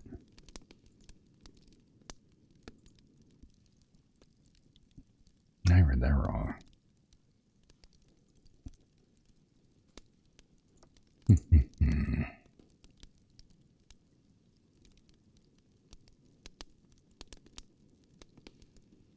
So Diva and Ballstorm told me that they were going to snuggle down in bed and relax and listen to a story time. Well, how's that working out for you? Because they're probably laughing their asses off at me.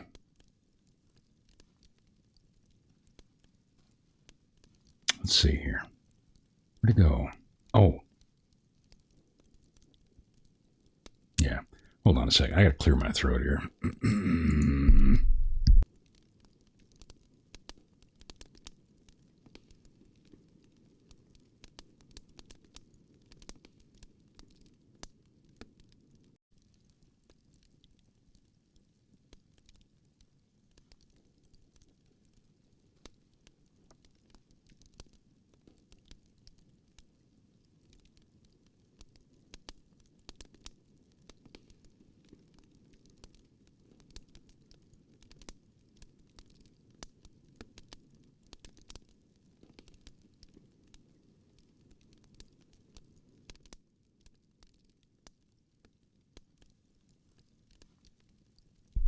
All right.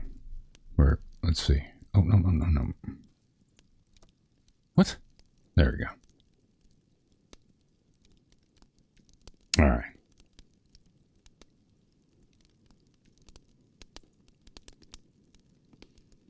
No. Oh, retarded machinery. What are you doing?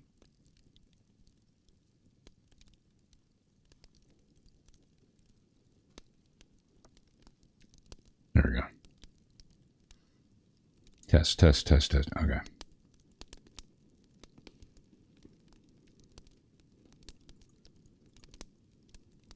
No.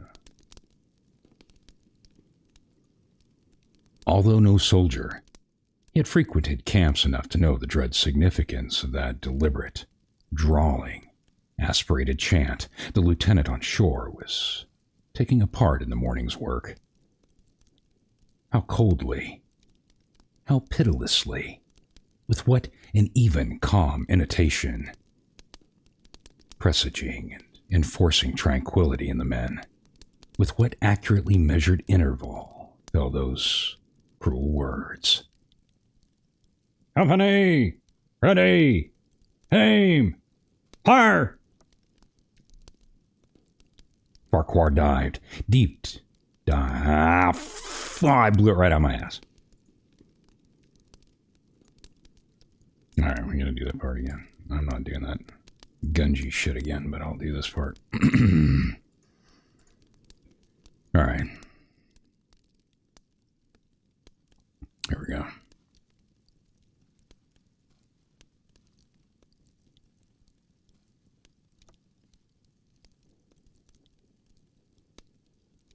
Test. Okay.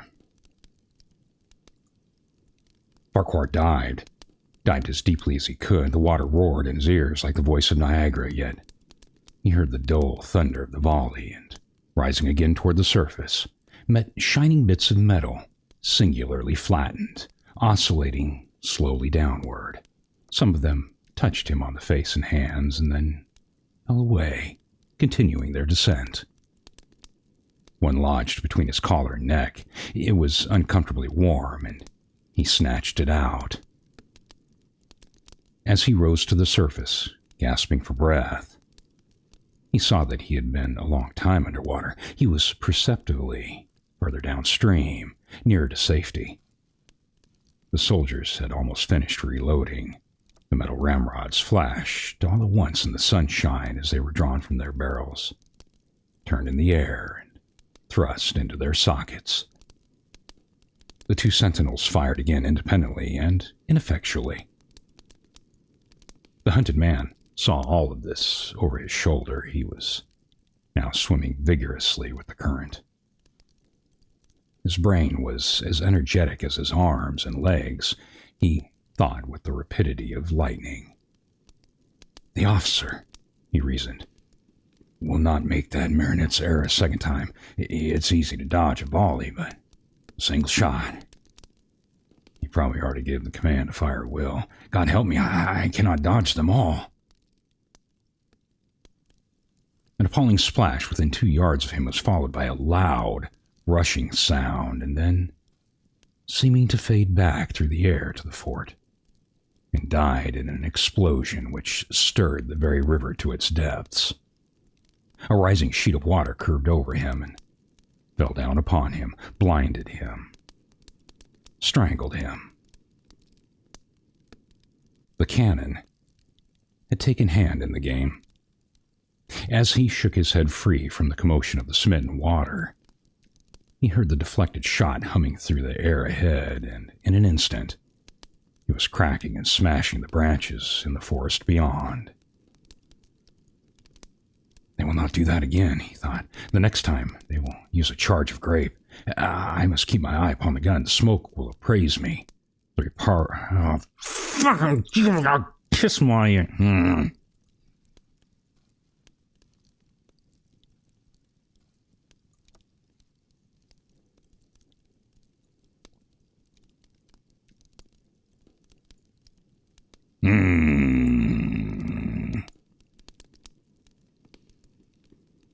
I grow weary of your stupidity. All right. Here we go. There we go.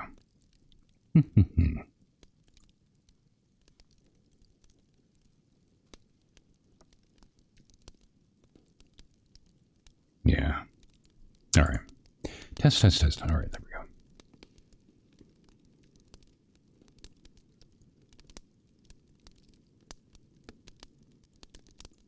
The report arrives too late. It lags behind the missile.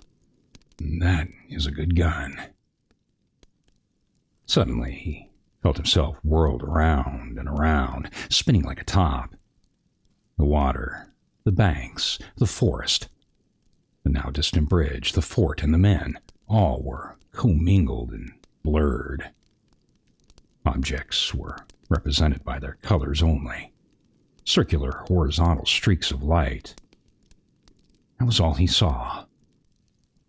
He had been caught in a vortex and was being whirled on. What? Hold on just a second. I gotta read this part over here.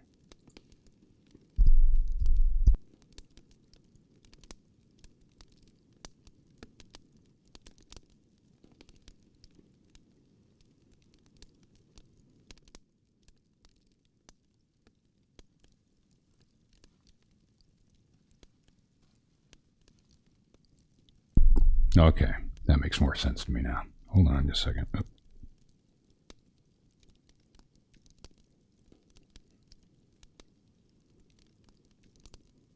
He had been caught in a vortex and was being whirled on with a velocity of advance and gyration that made him giddy and sick. In a few moments, he was flung upon the gravel at the foot of the left bank of the stream, the southern bank, and behind a projecting point which concealed him from his enemies. The sudden arrest of his motion, the abrasion of one of his hands on the gravel, restored him, and he wept with delight. He dug his fingers into the sand, threw it over himself in handfuls, and audibly blessed it. It looked like diamonds, rubies, emeralds. He could think of nothing more beautiful which did not resemble. The trees upon the bank were giant garden plants. He noted a definite order in their arrangements, inhaled the fragrance of their blooms. A strange roseate light shone through the spaces amongst their trunks, and the wind made in their branches the music of Aeolian harps. What? Hold on.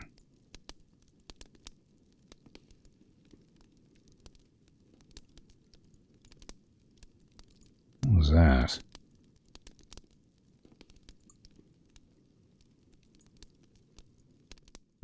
Whatever. All right. Million harps. Oh, yeah, I gotta finish. Okay. There we go.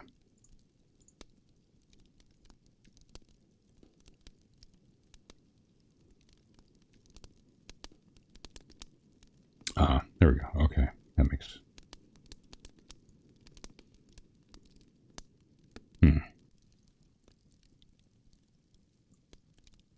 He had not wished to perfect his escape.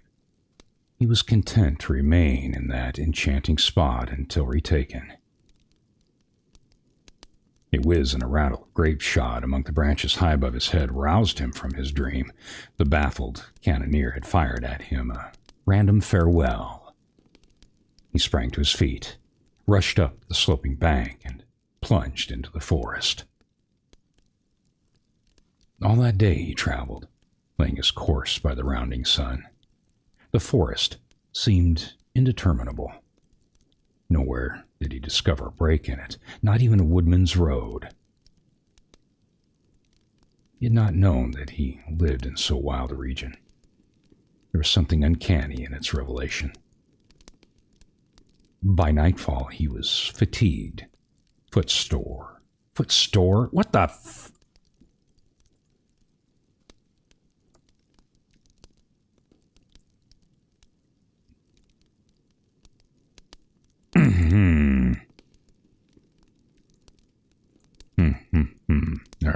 No. Yeah, all right. I'm going to get something to drink here. Hold on just a second. Talk amongst yourselves.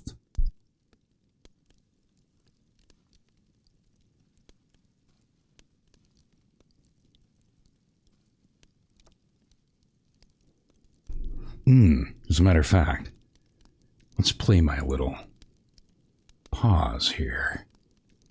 And you can listen to the gentle wind blowing in your ear hole.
Okay.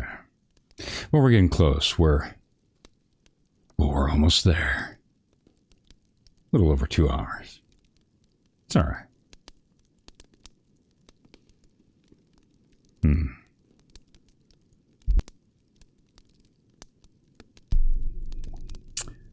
I have to go back to this part here.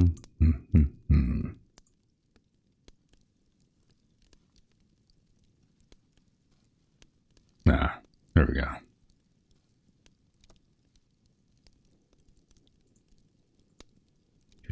Test. Okay, there we go. By nightfall, he was fatigued, footsore, famished. The thought of his wife and children urged him on. At last, he found a road which led him into what he knew would be the right direction. It was a wide... It was...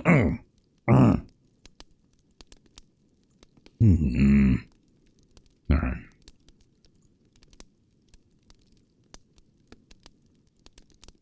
Some people have said to me, "Oh, you should put together a bloopers. That would be so funny." No, just watch me live. You're an idiot that I sound like. All right.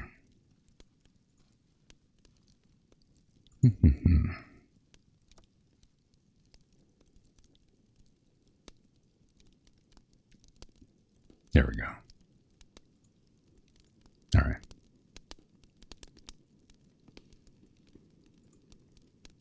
It was as wide and straight as a city street, yet it seemed untraveled. No fields bordered it, no dwelling anywhere. Not so much as the barking of a dog suggested human habitation.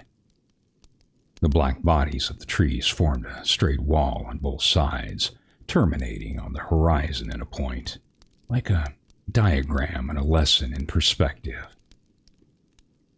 Overhead, as he looked up through his rift in the wood, shone great golden stars, looking unfamiliar and grouped in a strange constellation. He was sure they were arranged in some order which had a secret and malign significance. The wood on either side was full of singular noises, among which, once, twice, and again, he distinctly heard whispers in an unknown tongue. His neck was in pain, lifting his hand to it from a... Yeah, well, I got a headache too. All right. Let's see here. It's a little bit different. Oops, hold on.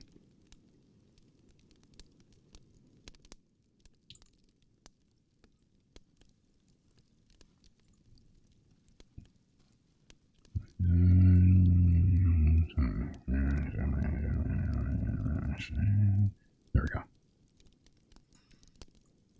Testing. Okay.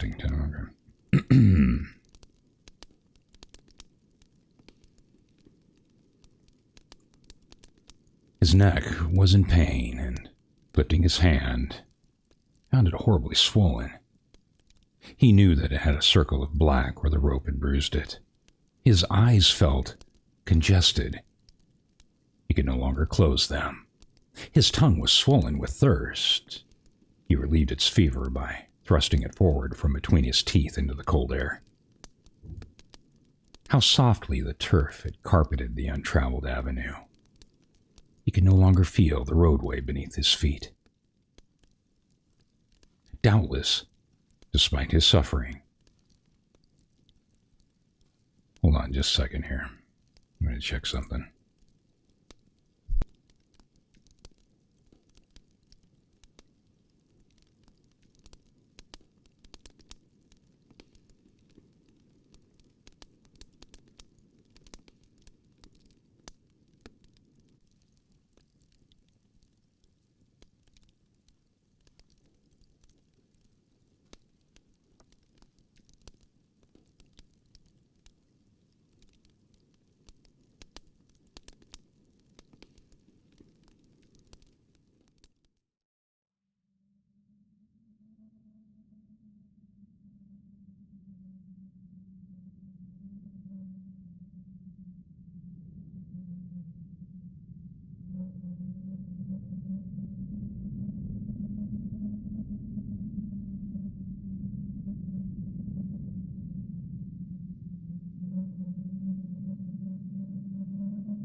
All right. I thought I heard the weird sound of water running again. And I don't have anything on. So, after my flooding issue, and I know even Ballstorm can relate to that, and so can Shizzy. I get a little paranoid. All right, I'm going to shrink you guys down. Scully! Hey, what's going on? Thanks for being here, man. We're getting close. A little over time here, but we're getting a little close here. I'll wrap it up here in a minute. Since he's in here as well, yeah, you guys, you can go check out Scully. I know I mentioned that before. Let me do something here real quick. Pull that up. Go check out Scully. He's also an author, and he also narrates as well. So, reads his own stories, reads other stories. And, yeah, go and check him out. He's got some pretty cool stuff. We've kind of run parallel. He ended up finding me. And, he's been a big supporter, so. All right. So I put his stuff up there in the chat. So you can go check him out.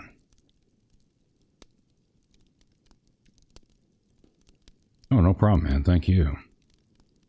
You give me a lot of props and support, so... Like I said, we haven't even reached our year mark here yet, so it won't be a year until, well, officially, I guess, the end of August, beginning of September. That's really when we kind of took off with it, but we did our first uploads at the end of August, so not quite a year yet, so we'll see where this goes. All right, I'm going to shrink you guys down again here and bring up my other stuff. All right, let's see here. All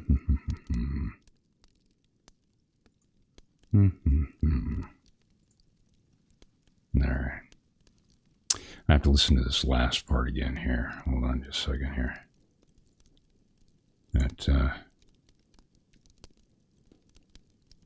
That unknown rushing water sound kind of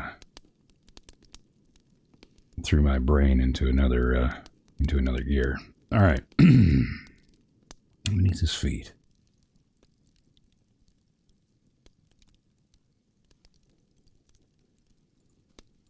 All right, test. Okay.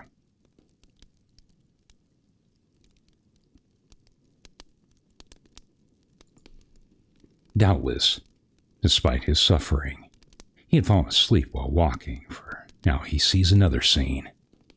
Perhaps he has merely recovered from a delirium. He stands at the gate of his own home. All is as he left it, and all bright and beautiful in the morning sunshine. He must have traveled the entire night. As he pushes open the gate and passes up the wide, white walk, he sees a flutter of female garments. His wife, looking fresh and cool and sweet, as she steps down from the veranda to meet him. At the bottom of the steps, she stands waiting, with a smile of ineffable joy, an attitude of matchless grace and dignity. Oh, how beautiful she is. He springs forward with extended arms. As he's about to clasp her, he feels a stunning blow upon the back of his neck. A blinding white light blazes all about him. Now, hold on a sec.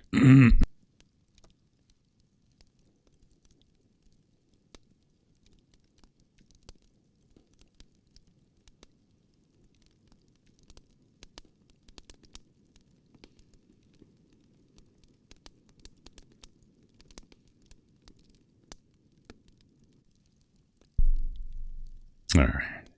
Test. All right, there we go. Okay.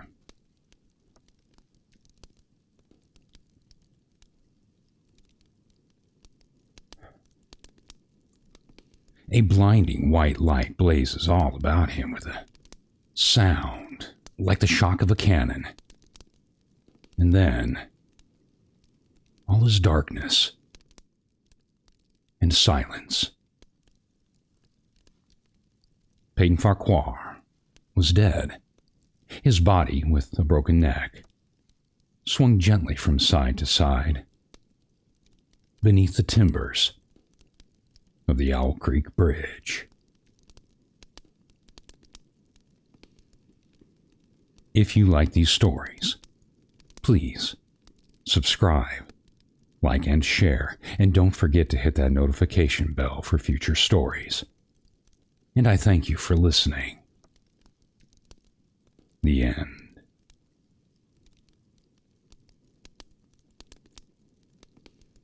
All right. Wow. Hey! My dumbass remembered to take it off mute, so I finished that without being on mute this time. Okay, good. It's always good to go. All right. Going to get coffee real quick. Okay.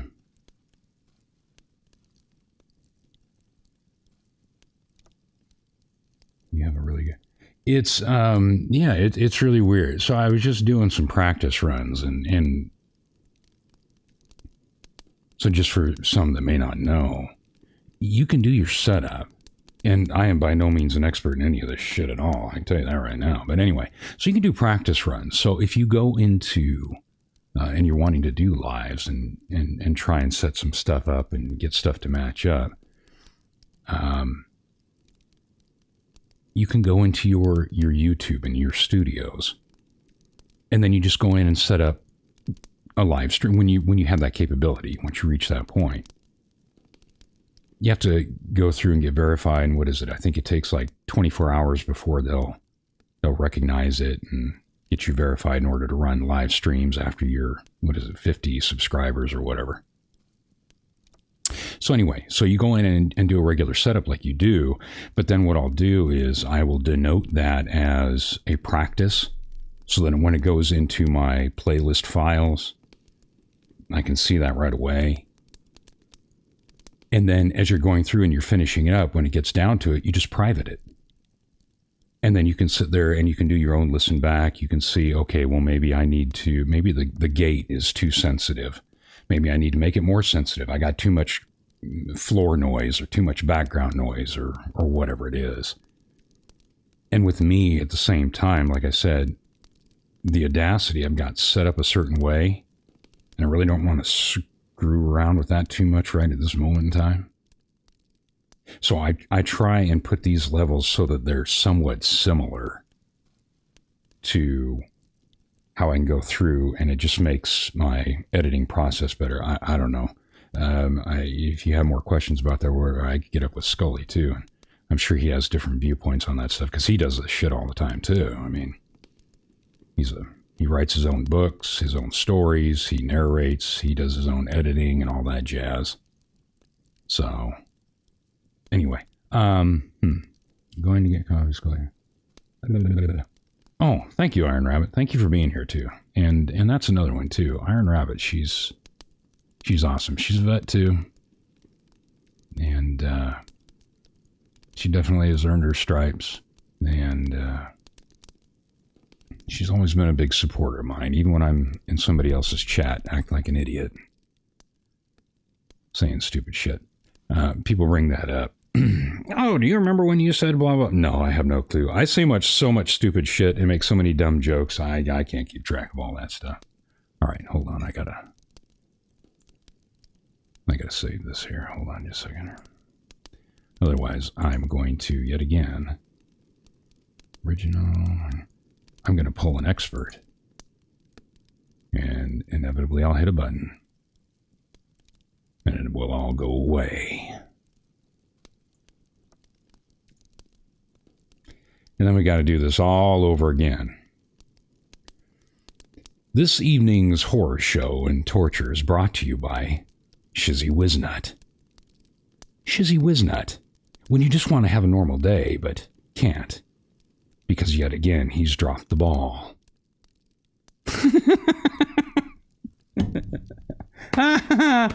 No, we love Shizzy. Shizzy's great. Funnier than hell, too. And more importantly, he lets me be myself. Even though, like I said, I try to control it because I don't want to get somebody else's channel into trouble. I'm not that big. I mean, I'm an asshole, but I'm not that big of an asshole. Whatever.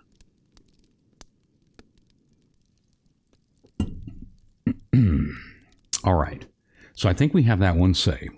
And I think that one... Now, I don't know when this one will be up. I got some stuff coming up this week. I don't know if I'll start working on it tonight, this morning, or what. But it'll be like the other ones. I'll separate out the files. I'll break it down. And we'll go through and do the edit. And so kind of like when we did our practice, our first practice live, it'll be the same thing. It'll be its own upload. And then I thought we'd be able to go through and I wasn't sure how that worked until I looked into it more. I thought by putting up your live and not deleting it, but putting it up and then just privatizing it. Because I didn't know if anybody'd really be interested in playing the replay crew, if you will, or whatever, and just listening to it. Well, I thought you could still accumulate those views or watch hours. Well, yeah, come to find out, apparently not. So if you do that and let people go through and do the replay or whatever, and then decide, okay, well, I'll take that one down, get that one out of the way, blah, blah. Well, those views And those watch hours go away. YouTube takes them away, which I think is a crock of shit, but whatever. Anyway, it is what it is. You did good, as always. Enjoy this very much. Well, good. I'm glad you like it. I'm glad it's working out. And especially on like the weekend. And that's why I said before, and many of us who go around, and I'm sure that, God, I'm just having a brain fart left and right here. Scully's the same way, I'm sure, where they don't want a bunch of drama and crap in there. This is on a weekend. And like I said, the main plan, once we had done our poll a couple months ago, was for me to try and figure out, it's going to be set to how I want it, but I kind of want it, sorry, I hit the mic. Excuse me. I wanted it to be conducive to a variety of people. We have a bunch of people in Europe and or the UK that are also supporters and enjoy this.